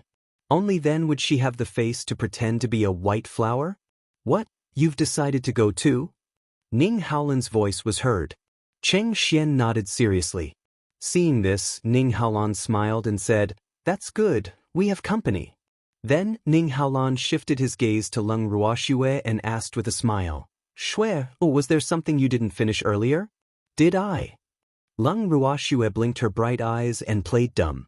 "The ancestor said there is." Ning Haolan had betrayed his own ancestor. "Then I'll let Godfather tell you." Leng Ruoxue said irresponsibly. "Ah." Ning Haolan was a little dumbfounded. The old master had already said that unless Xue told him of her own accord, she would not tell him. "Xue, the old ancestor said that I can only ask you." Ning Haolan quickly added, "Oh really? Since that's the case, I'll tell you." Leng Ruoxue didn't keep them in suspense. After she finished speaking, she even took a look at Cheng Xian before slowly telling the two of them about the demon's identity. As she wished, she saw the two of them turn into stone again. Only then did she pull the demon back to her room in a good mood. After Leng Ruoxue and the demon left, the two of them were still in a daze for a long time. The next day, the two of them managed to regain their senses with a sneaky expression on their faces. From time to time, they would sneak a glance at the demon, trying to see how he looked different from the others, and if he had 3 heads and 6 arms. In the end, the evildoer's anger was ignited by their strange gazes. He immediately dragged the two of them to the corner and gave them a good beating. Only then did his mood improve. "Damn it. Let's see if anyone would dare to treat him like a monster in the future." After being beaten up, Cheng Xian and Ning Haolan lived for a long time with their swollen faces. The violent man had said that this was their punishment, so they could only recover naturally and not receive treatment. Otherwise, they would definitely be beaten up even more miserably than they were now. When the two of them heard that, they didn't dare to take any healing pills anymore. He could only wait for the wound on his face to heal slowly. After this beating, the two of them couldn't help but have a deeper respect for the evildoer in their hearts, because that guy was really too hateful. Other than his face, he didn't beat up anything else. Wasn't this clearly embarrassing them? However, being beaten up was really nothing. Who hadn't been beaten up before? And what made them the saddest after being beaten up was that no one dared to speak up for them when everyone watched them being bullied by evil forces. Fortunately, after the two of them were beaten up, Leng Ruoxue empathized with their miserable state and didn't lead the team to set off immediately. She even considerately gave them a few days to recuperate. That was why they didn't lose all their face and go to the 9 nether prison. Before they set off, the swelling on their faces had subsided a lot, and their faces were no longer as scary as pig heads. However, they were still far from the standard of a handsome man, but they were already quite satisfied with this. After everything was done, Leng Ruoxue and the rest were ready to set off. Thanks on the day of departure, everyone left the courtyard and patiently waited for the demon to break through the void. At this moment, a surprised voice suddenly rang out. "Did you guys come out to welcome me because you knew I was coming?" Upon hearing this, everyone turned their heads in unison and saw that it was a young man who had spoken. "Feng Chuan? You're really slow." Leng Ruoxue glanced at the man who spoke and smiled. Back then, Feng Chuan had wanted to leave with them and they had already agreed on the meeting point. However, because the demon and the rest had suddenly gone to the Phoenix territory, they had no choice but to change their strategy and act alone. However, Leng Ruoxue had not expected that Feng Chuan, who had set off earlier than them, would actually arrive at the land of demons later than them. "I'm lost," Feng Chuan said, a little embarrassed. "It doesn't matter. It's better to come at the right time than to come early. Since you're here, let's go out and play together," Leng Ruoxue said with a smile. "Where to?" Feng Chuan didn't expect these people in front of him to be so carefree. They still wanted to go out and play when they were surrounded by strong enemies. It seemed that comparing people really made one angry. Look at him, the enemies were almost filling up the entire deep sea, but he still had the mood to wander around. "You'll know when we get there." Leng Ruoxue laughed evilly. She didn't have the time to explain to Feng Chuan. She could only lure him to the 9 nether prison first. "Oh." Although Feng Chuan's face was full of question marks, he didn't think too much about it when he saw the excitement on everyone's faces. But when he saw a black hole the size of a human eye appear in the void not far from him, he couldn't help but widen his eyes. Who could tell him what he had seen? Break open the void? From what he remembered, only those who were at least reverent God level and above could have such an ability. Moreover, not all reverent God level cultivators could do it, because the amount of divine power required to break open the void was unimaginable. If the cultivators could not determine the coordinates of the other side, they would not dare to easily break open the void. Otherwise, if they were transported to some terrible place, even reverent God-level cultivators would die. But what about the one in front of him? The handsome man who had broken through the void was not a reverent God at all. As the black hole the size of a human's eye slowly became bigger and deeper in everyone's eyes, the dark aura in the black hole also came over. Feng Chuan saw this and couldn't help but shiver. What was on the other side? Why did it give him such a terrifying feeling? However, before Feng Chuan could figure it out, he was dragged into the black hole by a group of overly excited people. At first, the dark, cold space gave people a very uncomfortable feeling. However, as the demon gave them a layer of protection, everyone immediately felt the warmth of spring. However, the space tunnel was still dark, so they could not see their own fingers. As the tunnel twisted, everyone's bodies involuntarily trembled for a short while before immediately returning to normal. In the next second, they could clearly feel that they had already left the space tunnel. However, the place they were in was still very dark. The sky was covered by thick black clouds. From time to time, there would be a few huge lightning bolts falling from the sky. One of them was only a few meters away from them. However, everything here did not make them feel afraid. On the contrary, because of the existence of the demon, they felt more at ease. Who asked them to have such a strong backing? The demon wouldn't just watch them encounter danger, right? Everyone was quite confident about this. Chapter 2480, I Want This Woman, 3, but the only one who didn't know the truth, Feng Chuan, wasn't as calm as them. More importantly, Feng Chuan couldn't understand why these people had such an excited look on their faces. Did it mean what he knew? If that was really what he meant, Feng Chuan could only express his speechlessness. His thoughts were not on the same wavelength as theirs. How could anyone like such a gloomy place? At least, he didn't like it. It was wrong. He really didn't like it. Everything here, whether it was the environment or the aura, made him quite disgusted. He really didn't want to stay here anymore. Thinking of this, Feng Chuan finally gathered his courage and asked, "What is this place?" 9 Nether Prison. Uncle Long looked at Feng Chuan with sympathy and told him the truth. With a plop, these 4 words let everyone see Feng Chuan stumble and fall to the ground as they had hoped. His handsome little face instantly turned pale and his tall body trembled a little.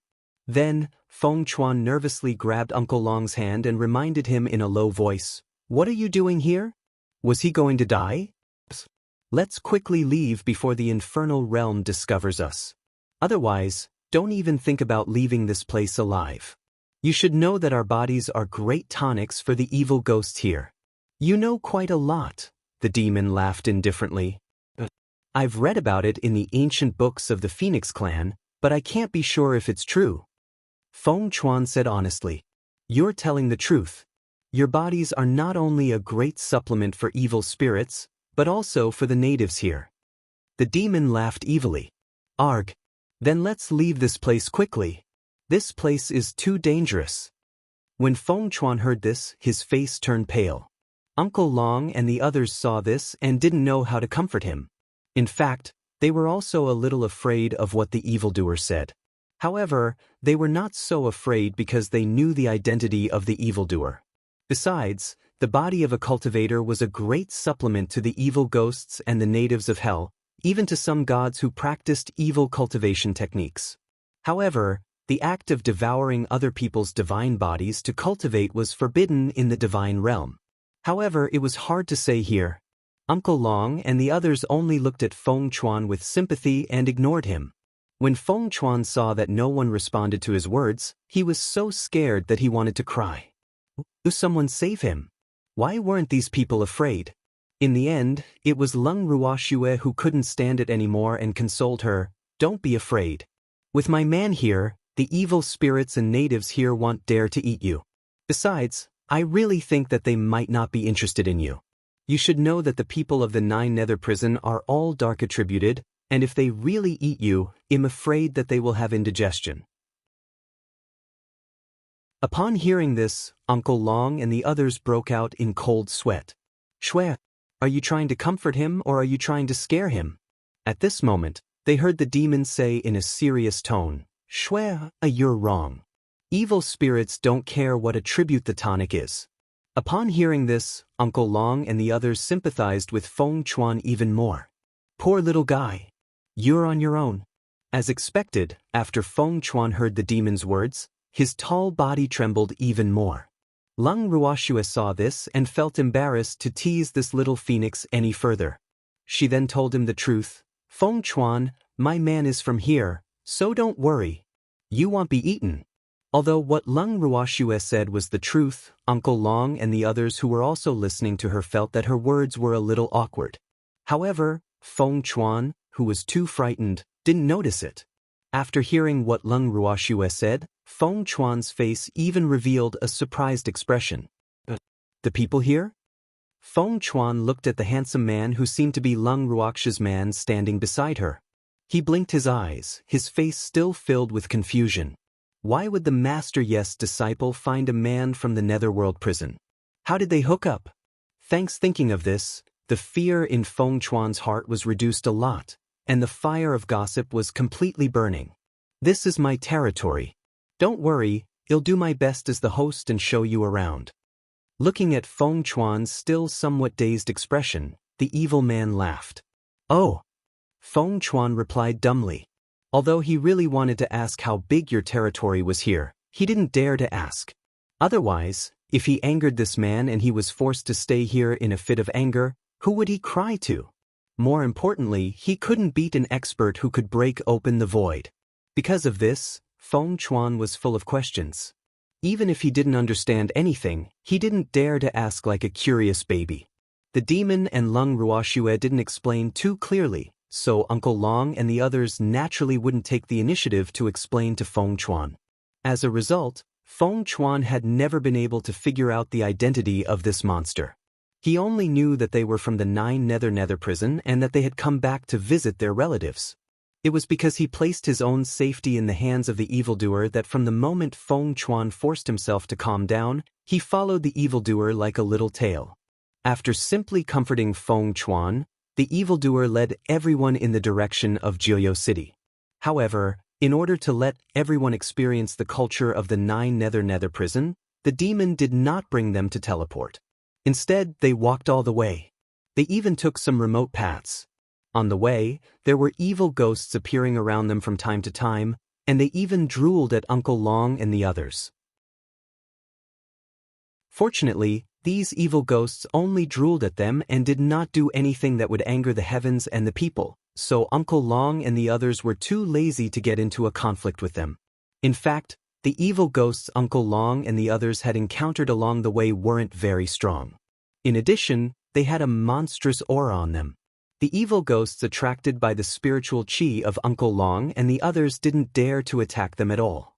However, since the monstrous chi didn't stop them from watching, some of the more courageous evil ghosts followed Uncle Long and the others for a long time. However, the evil spirits were simply too much of an eyesore. Not only were they ugly, but their bodies also emitted a foul stench. When their saliva dripped onto the black ground, it would burn a large hole in it. As such, Uncle Long and the others were thoroughly disgusted by their actions. However, this was the territory of the Mistress of the Dark World. Since the Mistress didn't say anything to chase these people away, it was even more embarrassing for them as guests to say anything. Most importantly, other than drooling at them, they didn't do anything to them, so they really couldn't bring themselves to ask. One had to know that judging a ghost by its appearance was wrong. Just like that, the evil ghosts followed them all the way until they entered the first city they encountered after arriving at the Nine Nether prison. Only then did the evil ghosts stop following them. When everyone saw this, they finally heaved a sigh of relief. It seemed that those guys couldn't enter the city. Otherwise, they would be followed and harassed. Unfortunately, not long after they felt relieved, everyone realized that they were a little too relaxed. After entering the 9 capital city, Uncle Long and the others were surprised to find that the people following them had increased in level. If the evil ghosts from before were the lowest level of cultivators, these guys in the city were more than 1 level higher. However, no matter what kind of strength they had, they looked at Uncle Long and the others with the same eyes as the evil ghosts from before, full of drool. Fortunately, these people in the city at least had a human appearance and wouldn't affect the appearance of the city too much. So, as long as they didn't come to harass them, Uncle Long and the others decided to continue to bear with it. Unfortunately, not everyone had the eye to know that a demon was not to be trifled with. After walking 100 meters into the city, a man dressed in luxurious clothes but with a wretched appearance came forward and said to the demon, "What's the price of these things? I'll buy them all." Things? Were they talking about them? Uncle Long and the others were quite unhappy when they heard this. One should know that they were all respected and powerful experts in the divine world.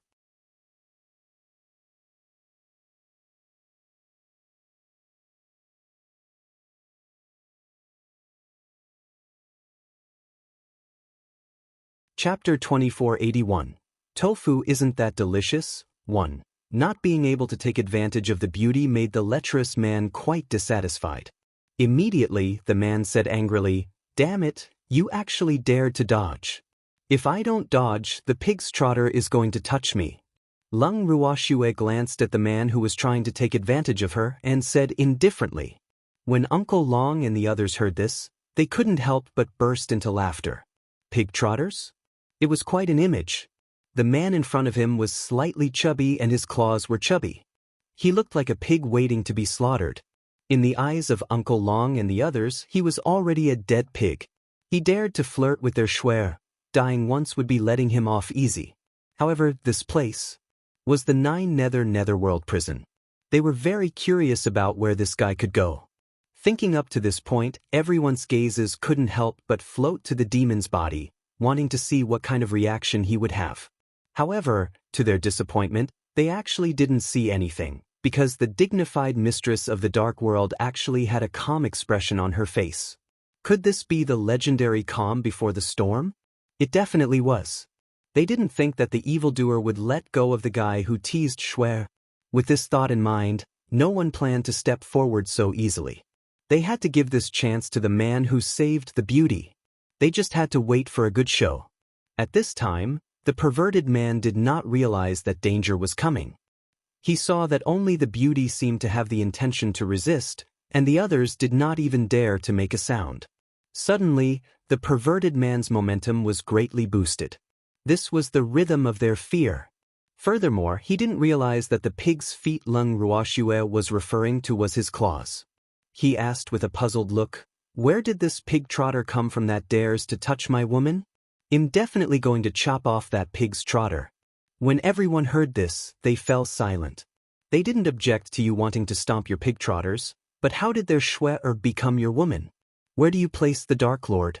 As they secretly complained in their hearts, Uncle Long and the others once again turned their eyes to the demon without changing their expressions. Still no reaction? Still so calm?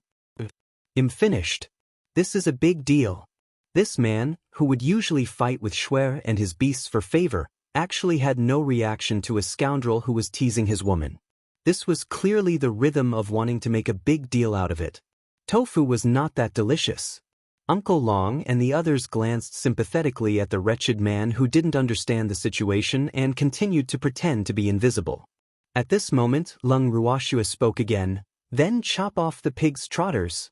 As Lung Ruoxue's voice fell, a dark light flashed and disappeared. Following that, a howl that sounded like a pig being slaughtered rang out, causing Uncle Long and the others to tremble in fear. The sound was too horrifying. But what was even more tragic was the wretched man's hands. At this time, both his hands had been cut off from his wrists. The wounds were smooth and neat. One look and one could tell that the cut was done with great skill. There was not even a bit of hair. The dark red liquid spurted out from the wound on his wrist, shocking the people nearby so that they jumped a few meters away to avoid being affected. The wretched-looking man, who was in unbearable pain, quickly passed out. "Thanks, young master." At this moment, a few servants ran over from the distance and helped the vulgar man up in a flurry. One of them glared at Uncle Long and the others with a resentful expression and said, "Just you wait, you're going to be in big trouble." After shouting, the servants carried the unconscious man and quickly left the dangerous place without daring to stay. Of course, they did not forget to pick up the man's hands before they left. As he watched them leave, Feng Chuan blinked and repeated, "We're going to be in big trouble. What should we do now? Should we stay here and wait for them?" With so many people around, Feng Chuan didn't think they needed to be afraid of them. However, he didn't expect that the demonic man would attack so quickly.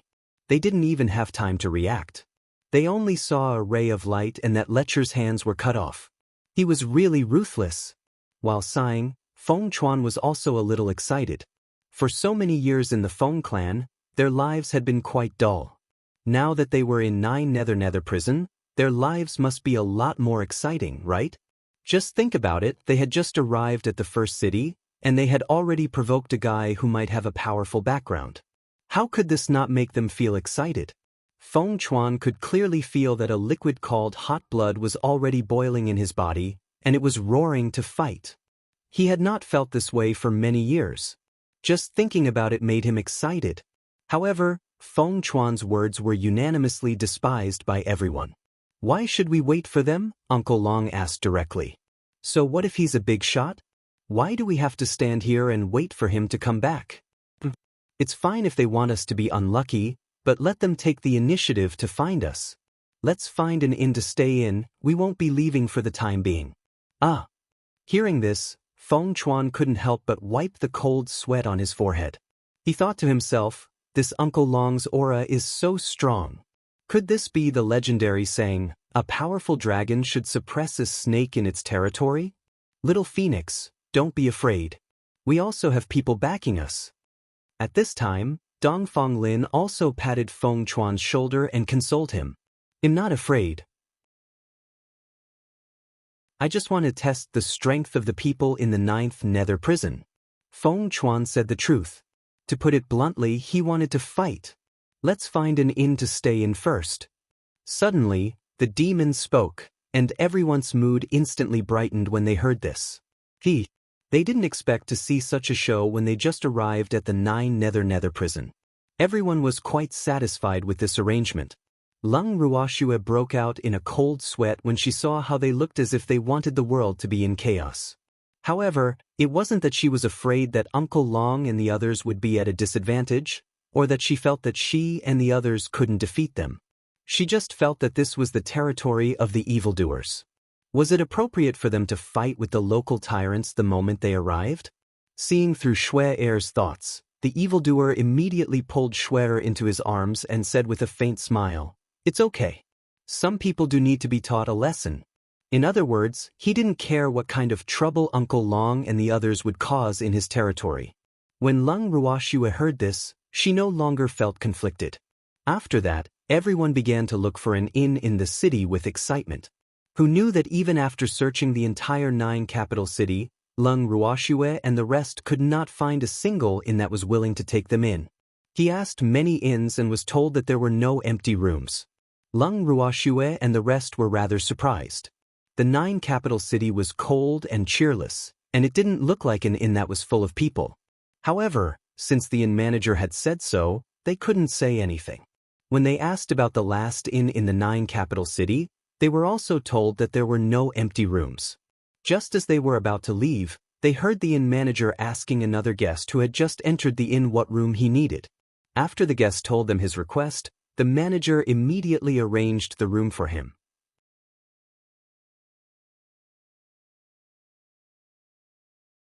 Chapter 2482.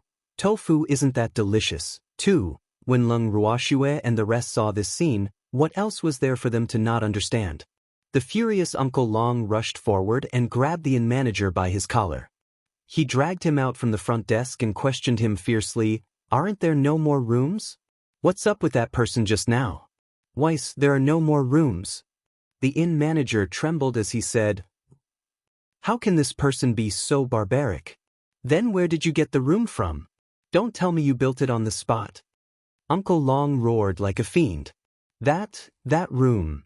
The inn manager was so frightened by his fierceness that he couldn't even speak properly. He stammered for a long time and couldn't say a complete sentence.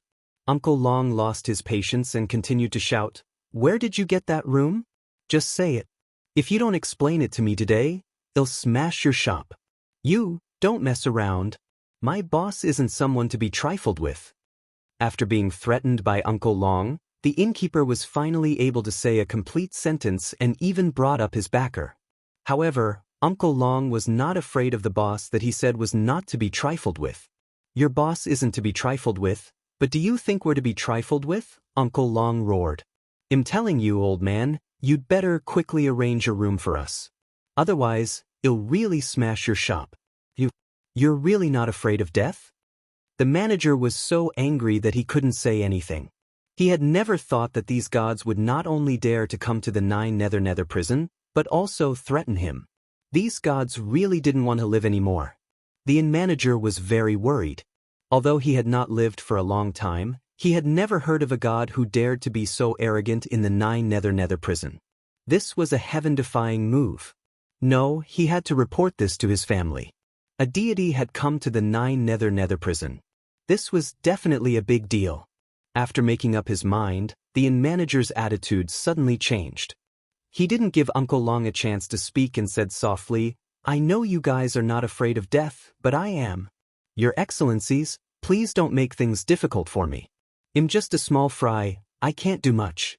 Hearing this, Uncle Long could only swallow back the words "I'm not afraid" that he was about to say. Then he looked at the inn manager with a face full of question marks. What the hell was this old man doing?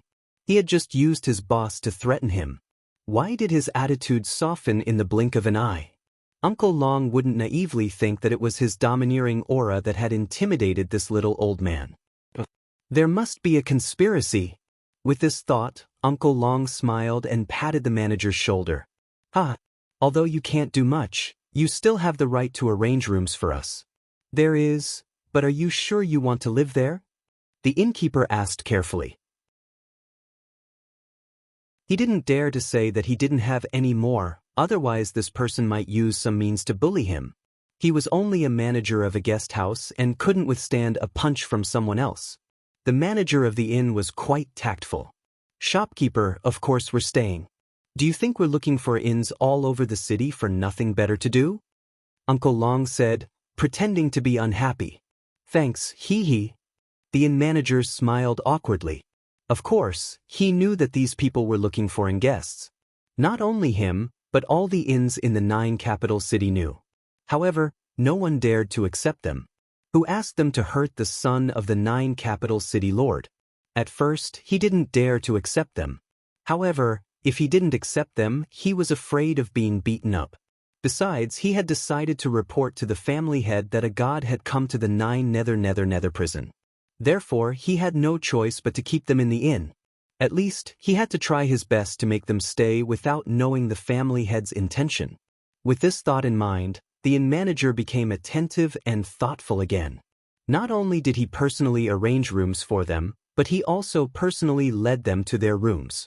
After bringing Lung Ruoxue and the rest to the door of the room, the innkeeper could not help but ask, "There are so many of you, is one room really enough?" "Enough. Shopkeeper, don't disturb us if there's nothing important. We like peace and quiet," Uncle Long said in an unpleasant tone. "I know. Have a good rest, sirs. I won't disturb you any longer." Although the innkeeper said this, he didn't think much of it. Hurting the city lord's young master was equivalent to slapping the city lord's face. It would be strange if they stopped. The shopkeeper knew that these people were going to be in trouble, but he didn't dare to say it.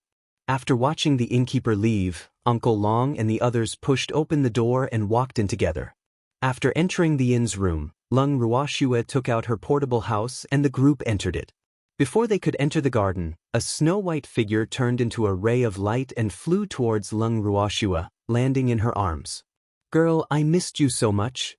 Song Yu glared at evildoer resentfully before speaking to Lung Ruoxue pitifully. As everyone listened to a certain beast acting coquettishly, black lines appeared on their foreheads. They thought to themselves, how long has it been since we separated? A certain beast was teasing his woman in front of him. Could they say that he was looking for death? As expected, evildoer grabbed the snow-white ball of fluff in Lung Ruoxue's arms and threw it far away. Song immediately drew a perfect arc and was thrown far away. After evildoer threw Song out, he said to Lung Ruoxue in a serious tone, "Shui, ignore that fellow. I told you not to bring it along, but it insisted on following us. Why didn't you bring me along? Why didn't you bring me along?" As soon as the demon finished speaking, an angry voice immediately rang in everyone's ears. When everyone heard this, they all turned their heads in unison. There might be a fight later, so it was better for them to pretend to be invisible. You're the God protection tower of the divinity, so of course you can only stay in the divinity. If the laws of heaven and earth find out that you've come to the 9 nether prison, they might punish you. The demon laughed evilly.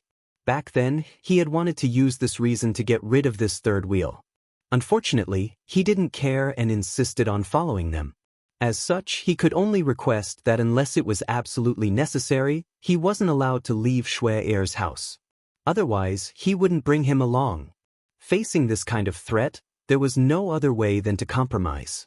However, Song was a narrow-minded person and naturally bore a grudge in his heart. Now that Azure heard what evildoer said, he was filled with hatred. You're the master of the dark world? Aren't you going to stay in the divine realm? Azure said through gritted teeth. That's different. I've already reincarnated many times, and am a human cultivator now. Naturally, I can go anywhere I want. This was also the main reason why he had maintained his strength at the deity emperor level. Once he advanced to the reverent god level, his massive dark aura might be detected by some laws in the divine world. At that time, the meddlesome laws of the heaven and earth might expel him from the divine world. He did not want to leave Shui.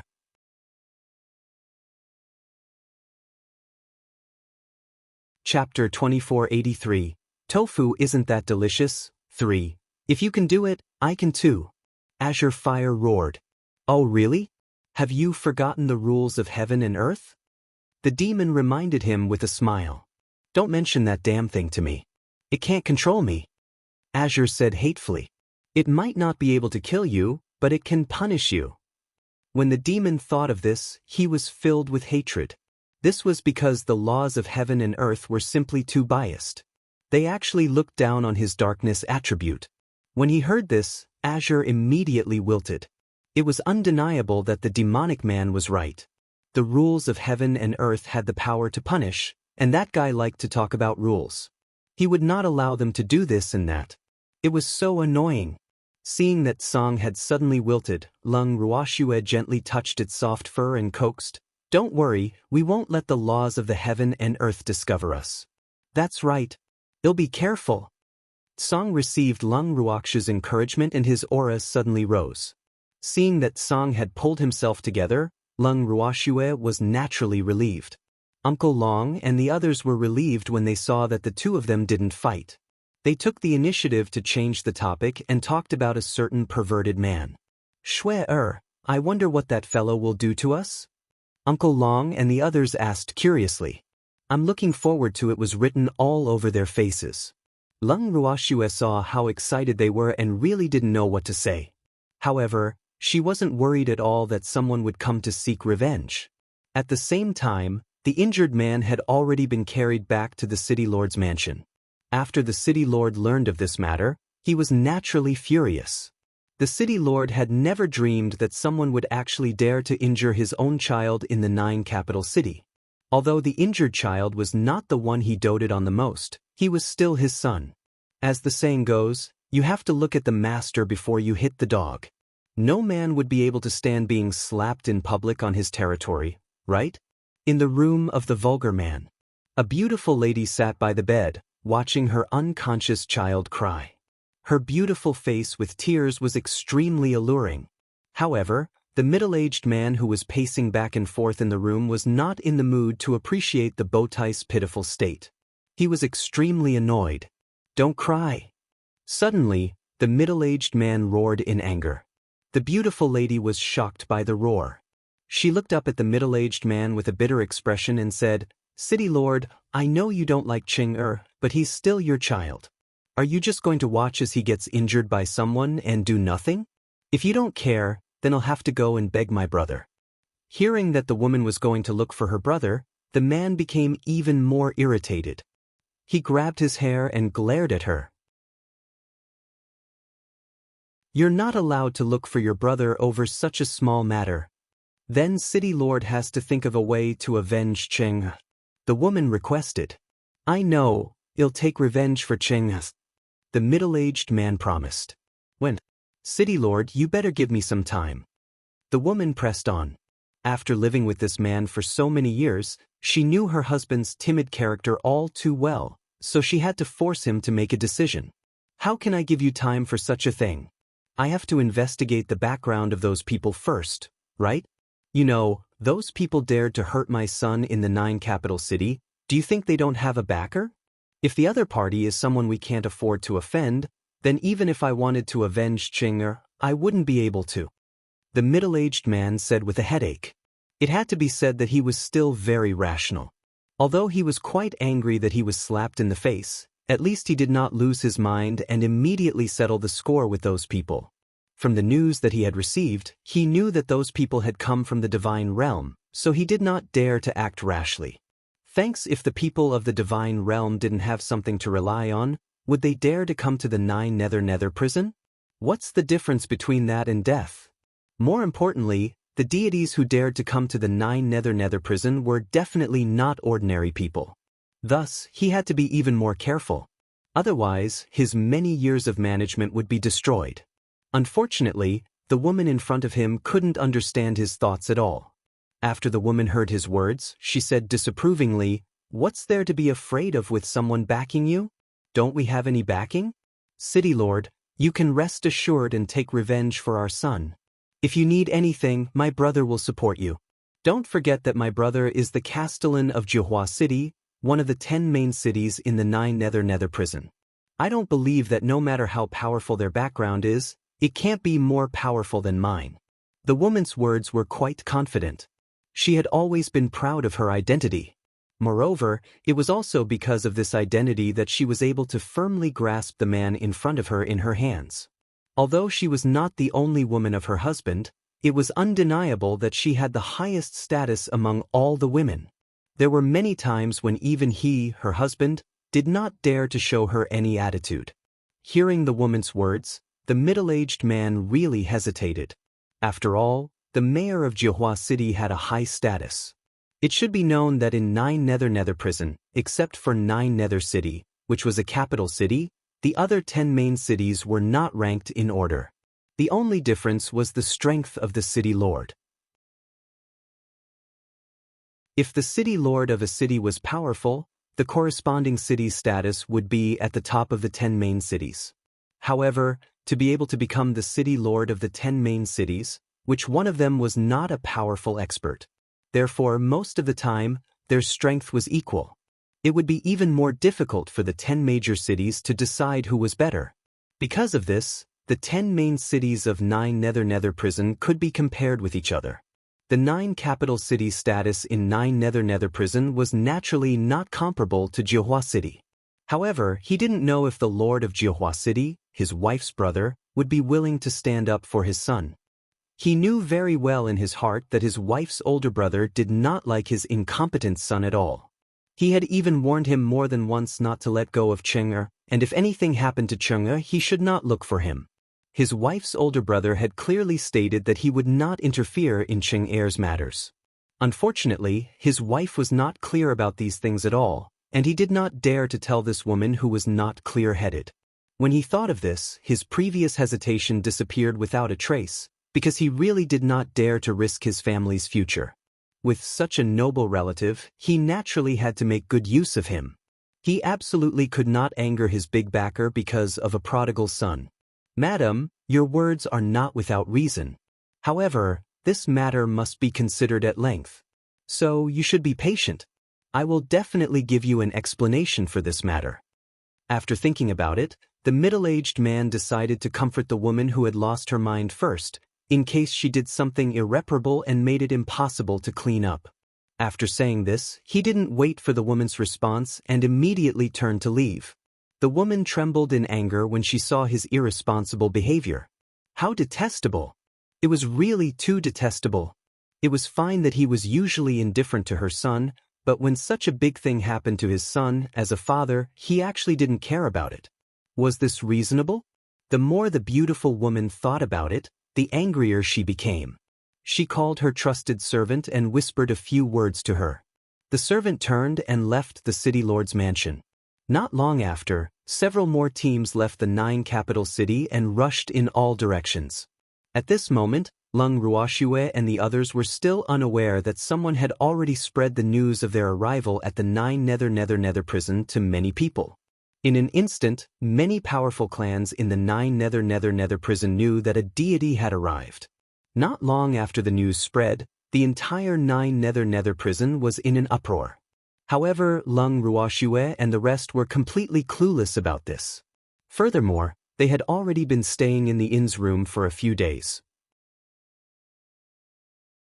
It wasn't that they didn't want to go out, but the gazes of the people of the 9 capital city were too intense. After secretly observing Lung Ruoxue and the rest for a few days and seeing that no one from the city lord's residence came to find trouble with them, they were relieved and boldly coveted Lung Ruoxue and the rest. However, due to the fear of a certain person's power, many people only dared to secretly covet them. Even so, it was enough to drive them crazy, especially the people who were drooling at them. There was a trend of increasing, and the number was doubling every day. Who would be the target of so many eyes? Who could stand it? Uncle Long and the others went crazy. No one was willing to go out and be seen as a rare species. They were drooling. Lung Ruoxue wanted to go out for a walk, but every time she brought up this idea, she would receive all sorts of disdain and resentment from Uncle Long and the others. Uncle Long even asked Lung Ruoxue directly, "Shuer, do you have a grudge against the 9 Nether prison?" He believed that as long as Shuer went out, there would definitely be a murder in the 9 capital city. Because Shuer's face clearly said, "Hurry up and find trouble with me." These few words. The moment Lung Ruoxue heard this, she did not dare to bring up the idea of going out for a walk even if she wanted to. In the end, the evildoer couldn't bear to let her go and told Lung Ruoxue that if she wanted to go out, she could do so. There was nothing to be afraid of. Hearing this, Lung Ruoxue was very touched and immediately pulled the evildoer out of the room. Based on Lung Ruoxue's thoughts, she couldn't possibly hide in her room like an ostrich, right? It's just being watched and drooling. What's the big deal?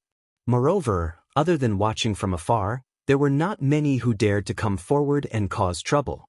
Otherwise, she would definitely not be the unlucky one.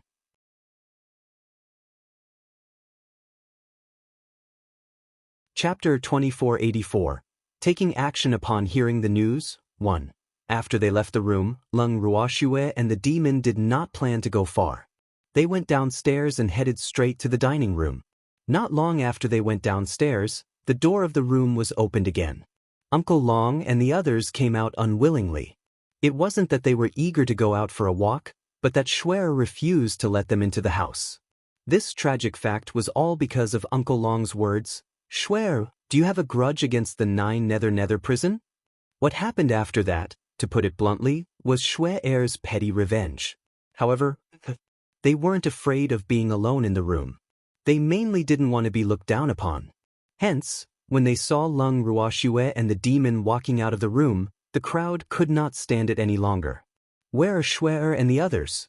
How did he disappear so quickly? Uncle Long was shocked. He was nervous. They had been left in the inn in a foreign place. What if, he was saying, what if the natives came to their door with hunger? Should they fight or not? If they fought, they would definitely anger all the natives of the 9 Nether prison. However, if they didn't fight, they would be in trouble since they didn't have the support of any demon. Thinking of this, Uncle Long was in a dilemma.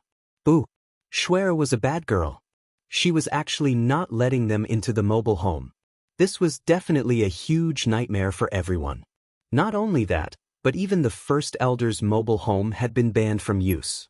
All of this was because he had said that Lung Ruoxue was suspected to be a troublesome person. Uncle Long felt really wronged. He wasn't the only one who had such thoughts, but he was the only one who said it. What are you still standing there for?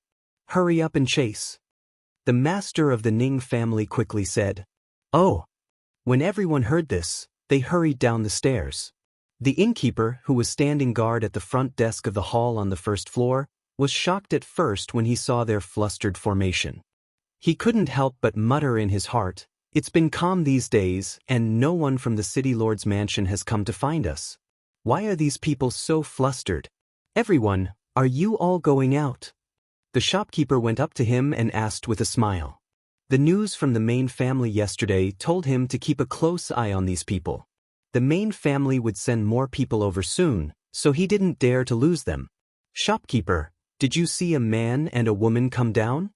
The master of the Ning family saw that the shopkeeper took the initiative to talk, so he asked casually, "You are asking about the man and woman who were with you?" The innkeeper blinked his eyes and thought to himself, "I've really seen it before." The two men went straight to the restaurant after asking him where it was. "Right? Have you seen it before?" the master of the Ning family asked. They went to the restaurant. The shopkeeper said honestly. "Where is the restaurant?" Uncle Long asked. "Just go through that door." The good-tempered shopkeeper pointed at a carved wooden door and said. Before he could even catch his breath, the group of people in front of him swarmed forward and ran toward the restaurant.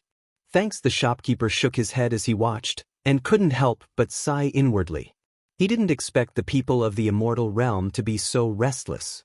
However, Uncle Long and the others were not in the mood to know what he was thinking. When they arrived at the dining room, they saw Lung Ruoxue and the demons sitting at a table by the window. They were drinking tea and eating snacks leisurely. Schwer, the crowd followed the master of the Ning family and Uncle Long to the table. Lung Ruoxue had already guessed that they would follow her. She smiled calmly and said, "You're here, sit." Upon hearing this, Master Ning, Uncle Long, and the rest sat down in the empty seats beside Lung Ruoxue and the demon. The rest of them also found their own tables and sat down. "Schwer, why did you find a table by the window?" Through the open window, Uncle Long could see the situation on the other side of the street. It happened to be a restaurant. At this time, the window of the restaurant was full of people. Many pairs of red eyes were staring at them. This fact made Uncle Long feel a little uncomfortable. "The view is good by the window and we can watch the fun." Lung Ruoxue laughed. "Ah, that's not good." Uncle Long couldn't help but wipe the cold sweat off his forehead. This made it easier for the people outside to watch. With their presence, the business of the restaurant opposite was full every day. Even so, there were still many people waiting in a long line outside the restaurant. They naturally hoped to use the restaurant opposite to have the opportunity to admire their every move. Fortunately, the management of their inn was quite strict, so not all of those talents swarmed into the inn. The restaurant was also not open to the public, and only the guests who stayed in the inn could use it. Otherwise, they would be depressed to death. But what Uncle Long didn't know was that ever since they had moved into this inn, the business of this inn had been several times better than usual. Every day, the shopkeeper would smile from ear to ear and naturally wouldn't let anyone disturb them easily. But if they left this small piece of land, it would be out of his control. "Uncle Long, calm down." Lung Ruoxue looked at Uncle Long's gloomy expression and laughed evilly. She was in a good mood. "All right, I'm calm." Uncle Long was very worried, but then he thought, no matter what, I'm still a reverent god in the divine world. It doesn't make sense for me to become a steamed bun in the 9 Nether prison. He believed that no matter how different this place was from the immortal realm, his strength would definitely be ranked among the top here. The only thing he couldn't stand was that those people were treating them as prey. This fact would definitely drive everyone crazy. After adjusting his state of mind, Uncle Long pretended to be calm as he picked up the teacup in front of him and took a sip. Then he widened his eyes in surprise and said, This tea is actually not that different from the divine realm's tea? Of course there's no difference, because this tea was obtained from the divine realm. The demon said indifferently. Arg. Really? Uncle Long couldn't help but widen his eyes in disbelief. Although Nine Nether Prison and the divine world belong to two different spaces, our two worlds have always been trading with each other. Nine Nether Prison is rich in mineral resources, but food is relatively scarce. Therefore, we usually exchange some food, pills, and other supplies with the divine world to improve the lives of the indigenous nobles. This trade has always been carried out directly by the City Lord Mansion of Nine Nether City and the Divine Lord Mansion, so it's not strange that you don't know about it. The demon explained.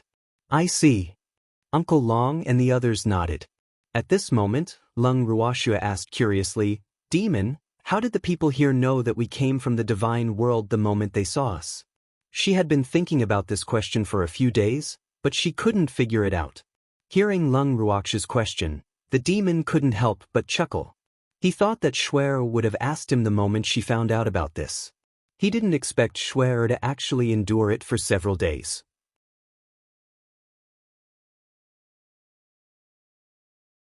Chapter 2485.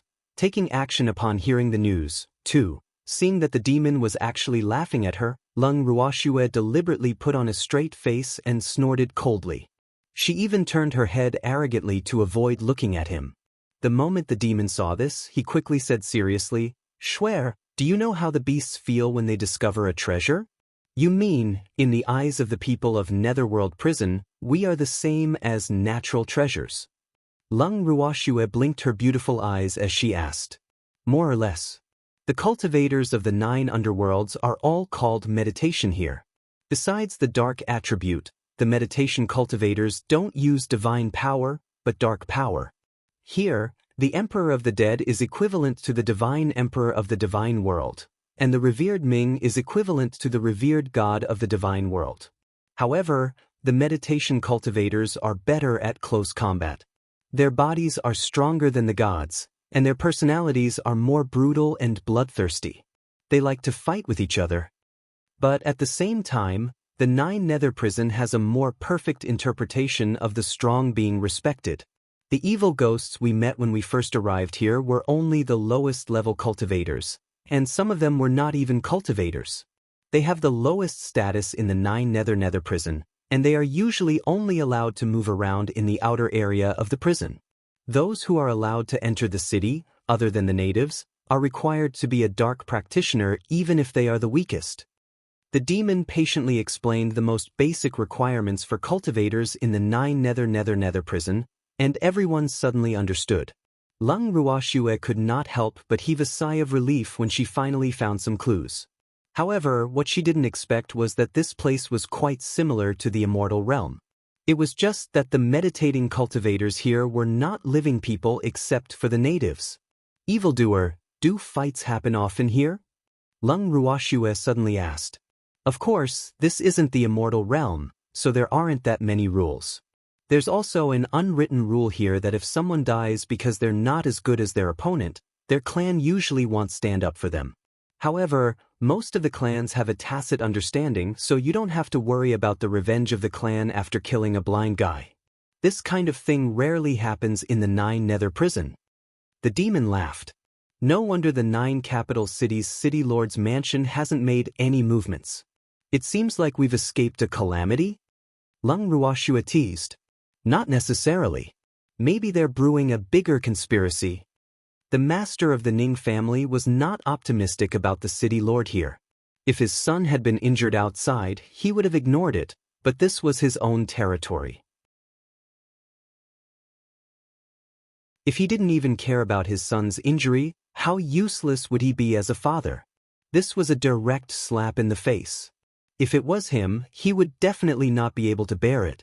No matter what kind of scheme the 9 capital cities' city lord is brewing, you don't have to be afraid, I'm here. The demon said confidently. In his own territory, if he couldn't even protect a few people, then the one who would be vexed would be him, the mistress of the dark world. However, before the other party made any big moves, he didn't intend to make a move. After all, he had already punished the guy who had designs on Schwer. He couldn't take the initiative to go to their door and kill them all. When Uncle Long and the others heard this, they were naturally relieved and made up their minds. If the other party was really that ignorant, then they could not blame them for being ruthless. Especially after hearing the demon tell them the strength levels of the cultivators here, they were even less afraid. After all, they had a few reverent gods here. He couldn't be underestimated. Moreover, as they gained a better understanding of the 9 Nether prison, they felt that there was really nothing to be afraid of here. Apart from the burning gazes and the drooling looks of the people here, there was really nothing to be afraid of. Although the weather here was not as good as the Divine Realm, it was gloomy all day as if it would rain at any time, the food was not as exquisite as the Divine Realm, and the people were not as beautiful as the people of the Divine Realm. Other than that, there was not much difference between this place and the Divine Realm. After a few days, they had slowly adapted to the climate here. However, they didn't dare to cultivate in the 9 Nether prison. The spiritual chi here was 100 times more brutal than in the divine world, and they couldn't bear it. Thanks Leng Ruoxue and the others sat in the dining room, chatting and not rushing back to their rooms. This time, they had completely satisfied the desire of some nether prison people to peep, and more people came to watch. However, at the same time, everyone's mental endurance had also been trained, and their hearts had obviously become much stronger. He was much calmer. After a long time, seeing that everyone was almost done chatting, Feng Chuan suddenly sneaked to Leng Ruoxue's side and asked in a low voice, "Shui, when are we leaving this place? It's not good to keep waiting for the City Lord's mansion to come and find trouble with us, right? Do you have any good ideas?" When Leng Ruoxue heard this, she couldn't help but raise her brows and ask, "Why don't we send someone to deliver a letter to the City Lord's mansion and ask them when they will come to settle the score with us? Once they know the time, we can make preparations in advance. Otherwise, if we keep waiting like this, it's purely a waste of our own time. What do you think?" Feng Chuan hesitated, but in the end he still spoke his mind. But the moment he said this, Feng Chuan immediately lowered his head in embarrassment. He didn't dare to look at Leng Ruoxue's face. He was afraid that this little girl would be angry. When Leng Ruoxue heard this, she didn't respond for a long time. Feng Chuan started to feel more and more uneasy. However, Uncle Long and the others were speechless when they heard Feng Chuan's words. There were really people who weren't afraid of making a big deal out of it.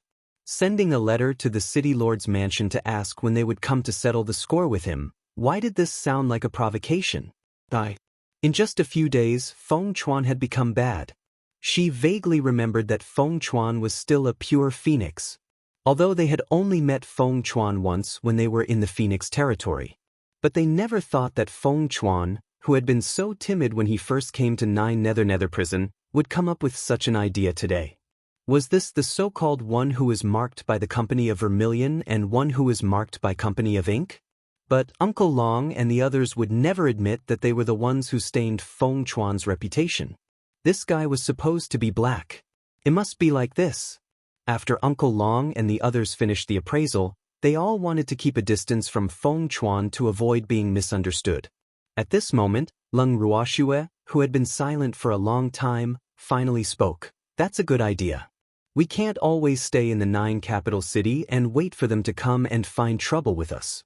However, who's going to deliver the letter?" When Feng Chuan heard that Leng Ruoxue had actually agreed to his suggestion, he was so excited that he quickly raised his head and said without hesitation, "You can ask the manager of the inn to send it to you." Boss, please have someone go there."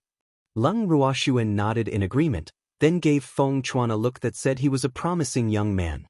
When Leng Ruoxue looked at the inn manager with a smile and said that she had a favor to ask of him, the inn manager still adhered to the principle that the customer was God and agreed readily.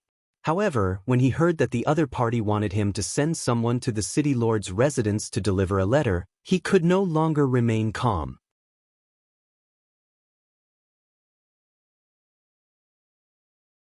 Chapter 2486. Taking action upon hearing the news. 3.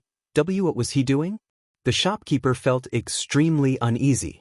The way he looked at Lung Ruoxue was as if she was a scoundrel who had forcefully snatched a woman from a good family. That guarded gaze made Lung Ruoxue feel depressed. For a moment, Lung Ruoxue almost thought that she had committed a heinous crime. If not, why would a certain shopkeeper look like she was bullying him when he had only sent a letter? "Shopkeeper, is there any problem?" Seeing that the shopkeeper was only looking at her guardedly without speaking for a long time, Lung Ruoxue could only take the initiative to speak. There was a problem. There was a big problem. The manager was wailing in his heart, but he didn't dare to say it out loud, because he could clearly feel the powerful cold air being released by someone beside this young lady. It was too terrifying, didn't it? The shopkeeper shivered. However, to send someone to deliver a letter to the city lord's mansion, without even thinking, his intuition told him that it was definitely not a good thing. So he could only blame himself for agreeing too quickly and not asking what it was about. If he rejected them now, he wondered if these people would be angry and destroy his shop.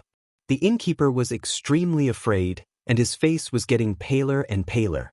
Tears slowly welled up in his eyes. If possible, please make him faint. However, Lung Ruoxue would not give him such an opportunity. She took out a bottle of pills and placed it in front of the manager. She even opened the bottle on purpose and said, "This is your reward." She had heard from the evildoer that the people in the 9 Nether prison were all of the dark attribute, so it was naturally impossible for there to be an alchemist here. Thus, the value of the pills could be imagined. Sure enough, when the shopkeeper saw the exquisite white jade bottle in front of him and the huge amount of spiritual chi that it emitted, his eyes suddenly lit up and he almost drooled. No one could resist such a temptation. Oh my God! Wasn't this asking for his old life? This time, the shopkeeper no longer hesitated and directly snatched the white jade bottle, putting it into his storage ring. Then he quickly nodded and said, "I'll take care of the delivery, don't worry." Lung Ruoxue nodded her head in satisfaction and passed the letter that she had written to the manager. After that, they turned around and returned to their room. The manager was prepared to send someone to deliver the letter. After thinking for a long time, the shopkeeper still couldn't think of who to send. One had to know that the waiters in the inn were basically all his confidants. If there was really an accident, he would be heartbroken to death. Thus, he was absolutely reluctant to send his trusted aide to deliver this letter that made him very uneasy. In the end, he decided to deliver it himself. He had made such a decision because he had the confidence. After all, he was the representative of the family in the 9 capital city. No matter how angry the city lord was, he wouldn't kill him so easily, so after thinking about it, he felt that it was the safest to send the letter himself. With this thought in mind, the innkeeper did not dawdle and immediately left the inn, heading for the city lord's mansion.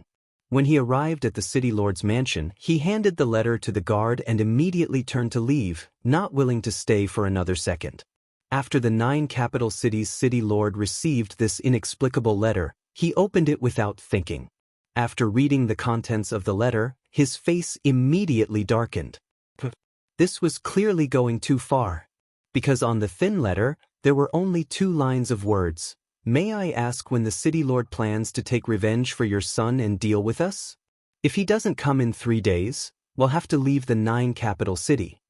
The contents of the letter almost blinded the 9 capital city lord's eyes. The provocative tone made him even angrier. In his impulse, he immediately gathered his men and prepared to go to a certain inn to teach the god who lived there a lesson. Otherwise, why would they still care about him, the 9 capital city lord? However, before he could leave the city lord's mansion, he was blocked by a beautiful young woman who had heard the news and rushed over. The woman smiled and said, "City lord, where are you going? Don't worry about it. This time, I won't listen to you no matter what you say. I will definitely teach those deities a good lesson." The 9 capital city lord roared in anger.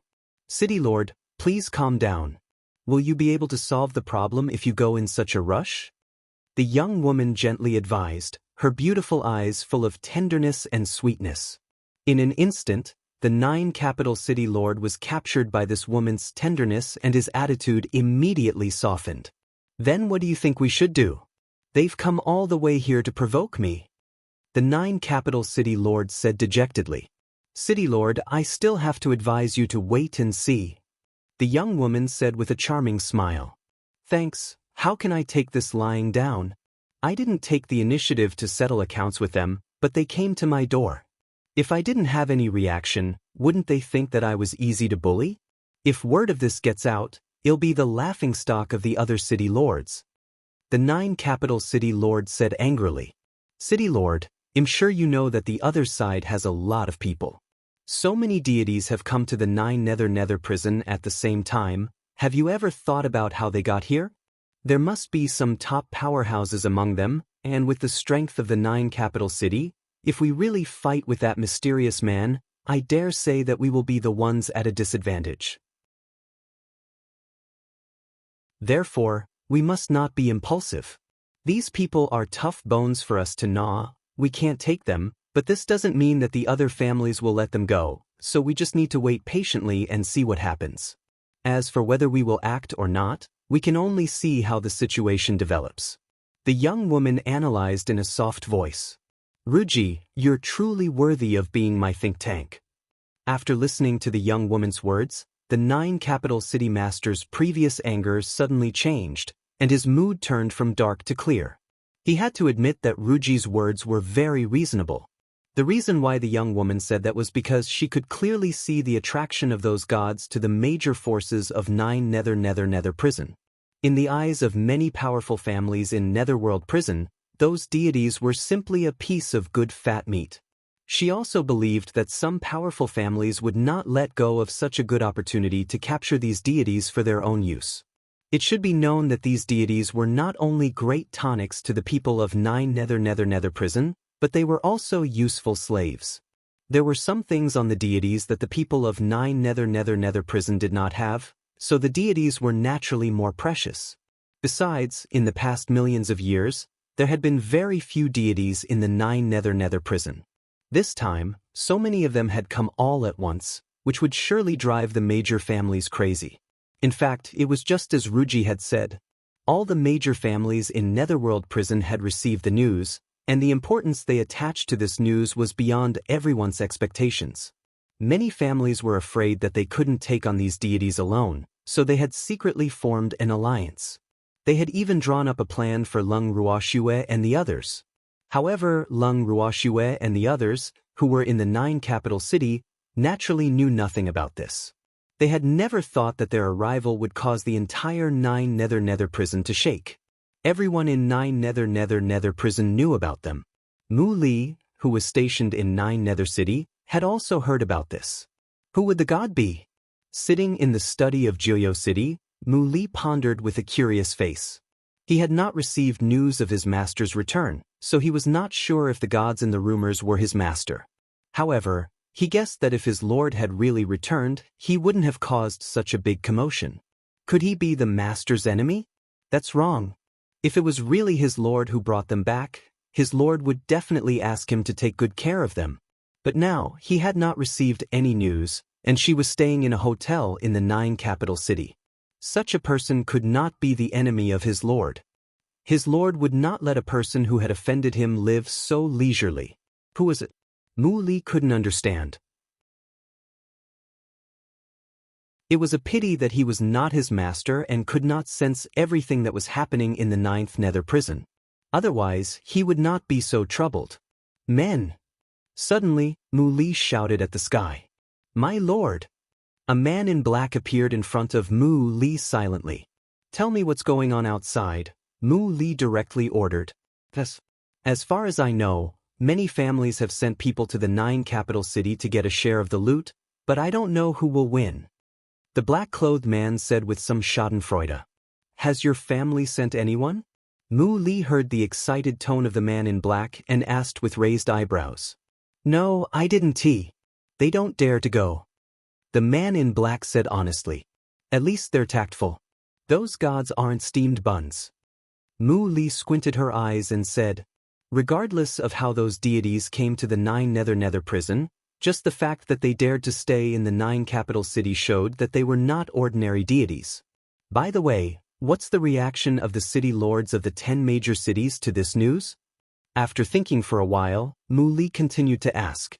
My lord, the 10 city lords have not responded to this news yet. The man in black reported. Mu Li nodded slightly.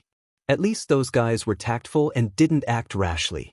It should be known that the 10 main city lords of 9 Nether Prison were all appointed by the City Lord Mansion of 9 Nether City, where the Dark Lord was located. Those people were all his subordinates, so he naturally had to take care of them and see if there were any fools who wanted to cause trouble. Otherwise, if they really caused trouble, he would be implicated as well. But now he was relieved. Those guys finally had some brains. Thinking of this, Mu Li suddenly said, I'm going to the 9 capital city tomorrow. He had to personally confirm the identity of those deities.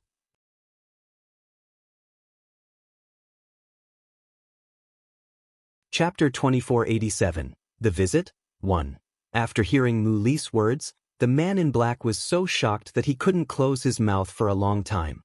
He just looked at his superior in a daze. Seeing this, Mu Li's face turned serious and he said coldly, What's wrong? I can't go to the 9 capital city? I can. He had to. It's just that this subordinate feels that there's no need for the city lord to personally attend to such matters. It's enough to send this subordinate over to take a look. The man in black suggested sincerely. What if I say I must go? Mu Li said indifferently. Then this subordinate is willing to accompany city lord. After thinking for a while, the black-clothed man said very cautiously. All right then. Mu Li was helpless and could only agree. At the same time, he felt that he was really useless as the city lord. His subordinates even dared to control him. However, this loyal subordinate was doing this for his own good, so he couldn't give him a bad attitude. However, it didn't feel good to be controlled. Seeing that Mu Li had agreed, the black-clothed man finally let out a sigh of relief.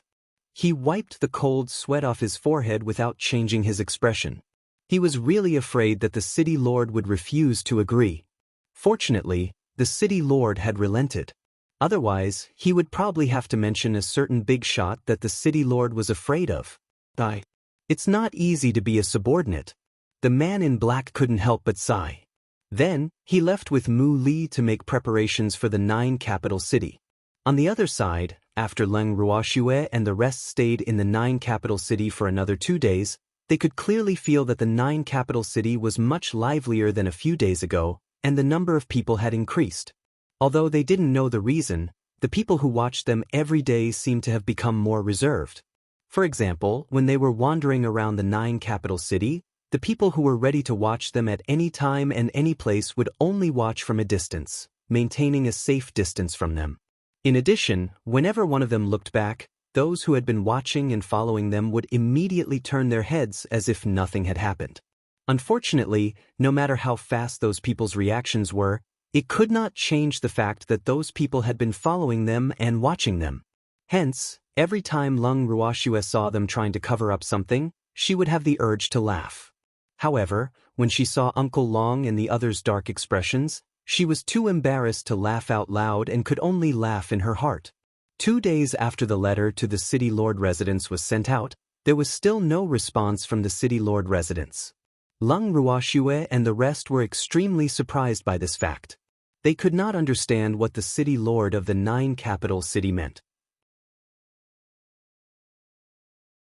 Was it really as the demon said, that the parents didn't care about the life and death of their children? In the inn. Seeing that it was the last day of the deadline, Feng Chuan walked around in the inn's lobby like an ant on a hot pot. The shopkeeper, who was doing the accounting at the front desk, saw him and almost fainted. Finally, the shopkeeper couldn't bear it anymore and finally lost his temper. Young Master Feng, are you done yet? Although the inn manager was a little angry, his tone was still very good. However, Feng Chuan didn't understand the meaning of his words. After listening to these words, he just looked at the shopkeeper in a daze. When the shopkeeper saw this, a sense of powerlessness welled up in his heart. Why did this guy still not understand what others were saying? What should he do? After making up his words, the inn manager tried to use a tone that was not too hurtful. Young Master Feng, I'm getting dizzy from your spinning. Can you rest? Not good. After hearing this, Feng Chuan flatly refused. The shopkeeper was so angry that he almost choked on his breath. Thanks, the inn manager was filled with hatred. This guy really doesn't understand the ways of the world. Logically speaking, if it was someone else who heard my words, they should have understood what I meant long ago. However, this guy knows nothing. What's more infuriating is that this guy doesn't look like he's pretending to be stupid. Facing such a person, the shopkeeper's sense of powerlessness deepened. At this time, Feng Chuan, who didn't know that the shopkeeper was almost angered to death by him, went up to him like a puppy and blinked his eyes innocently, asking, "Shopkeeper, today is the last day of our deadline. Did you send the letter to the city lord's mansion? Don't delay our important matter." Hearing this, the manager almost vomited blood in anger. How could you doubt my integrity? However, when he heard Feng Chuan mention that today was the last day, he was shocked. The last day? Didn't that mean that they would be leaving tomorrow? That won't do. We can't let them leave. Otherwise, if the family's representative didn't see him when he arrived, he would be the one in trouble. With this thought, the shopkeeper didn't care about being angry anymore and quickly said, "Young Master Feng, I swear on my character that the letter you asked me to deliver, I've definitely delivered it to the city lord's mansion. Then why haven't they responded yet?" Without waiting for the innkeeper to finish his words, Feng Chuan immediately interrupted him. I don't know." The shopkeeper was also anxious. For the sake of his integrity, in order to make the other party stay, he thought of many reasons in his heart. But when he saw Feng Chuan's serious look, he was afraid that his reasons wouldn't hold up. So, he was entangled again. Sometimes, it was really tiring to talk and do things with someone who was too serious and serious. However, the rest of them spent most of their time in their rooms except for the occasional walk on the streets. This guy was the only one they let out to wrangle with him. He couldn't just rush into his room, could he? He was afraid of complaints. The shopkeeper was very worried. He couldn't help but look up at the sky at a 45-degree angle and sigh. Someone who's reasonable must come down and save him. He was really about to be tortured to death by this dumbass in front of him. However, his wish was beautiful, but reality was cruel. In front of her, besides Feng Chuan, it was still Feng Chuan. The shopkeeper could not believe this fact and closed his eyes. However, when he opened his eyes, he saw a smiling man with an innocent face. He really wanted to buy a piece of tofu and kill himself. However, tofu seemed to only exist in Jiuyou City, and it was extremely expensive. He couldn't afford it even if he wanted to. At this time, Feng Chuan, who didn't know what the innkeeper was struggling with, leaned closer to the innkeeper. Their faces were only a few centimeters apart. When the shopkeeper saw the handsome face suddenly magnified in front of him, he was so frightened that he shivered and his little heart started to beat wildly. What was this guy trying to do? You can't be this scary. The shopkeeper couldn't help but let his thoughts run wild. Then, he heard Feng Chuan say with an embarrassed look on his face, "Shopkeeper, you said that the city lord's mansion has not responded.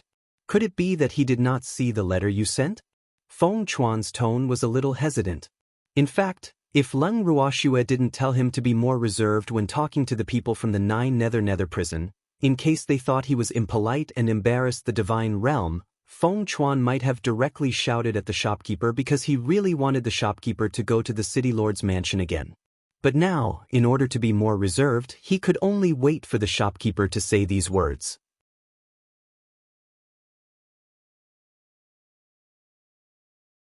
Chapter 2488, The Visit, 2. But to Feng Chuan's disappointment, after the shopkeeper heard his words, he was stunned on the spot and didn't even have a reaction. Feng Chuan was angry. The consequences were very serious. He truly felt that the shopkeeper was looking down on him. He actually dared to ignore his request. This was preposterous. When he thought of this, he copied what Uncle Long had done in the past. He directly grabbed the collar of the inn manager's clothes and pulled the poor manager over from the front desk. The innkeeper was jolted awake by Feng Chuan's rough movements.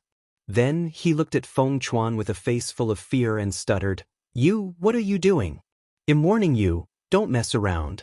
I can call for help. After he finished speaking, the inn manager was like a good woman who had been robbed. His small face was pale and his body couldn't help but tremble. I'm asking you a question. Why are you not answering me? Feng Chuan said unhappily. He was too lazy to pretend to be a little white rabbit. What did you ask me? The shopkeeper blinked his eyes and said innocently. Let me ask you, the letter you sent to the city lord's manor, could it be that the 9 capital city lord didn't receive it? Did you just ignore it? Feng Chuan roared in anger. Arg. That one. No, I didn't ignore it. I was just wondering why the city lord didn't react. The shopkeeper saw that the situation was not good and quickly said carefully. In fact, he didn't know why the city lord didn't react.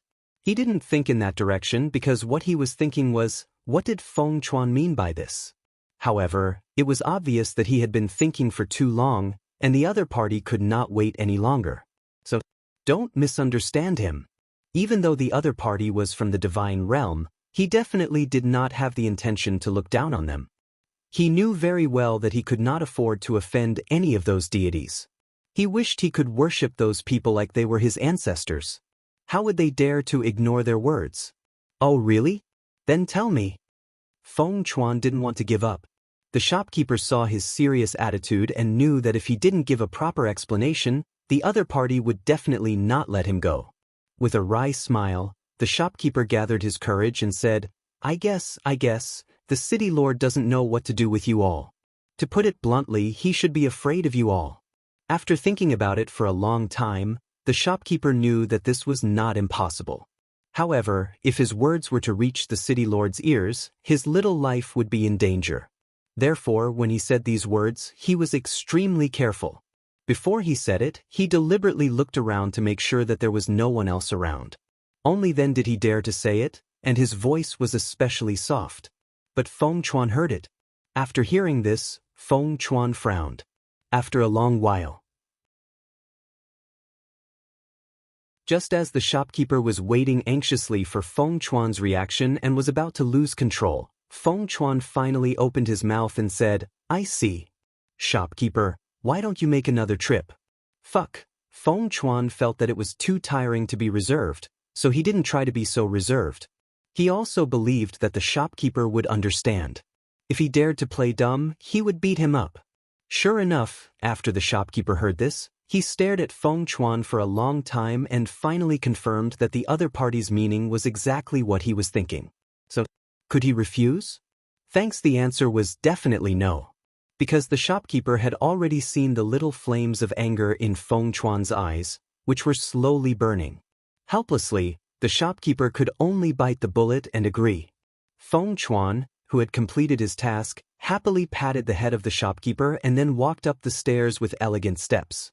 Seeing Feng Chuan's back disappear at the top of the stairs, the shopkeeper wanted to cry but had no tears. He knew it was not easy to earn pills these days.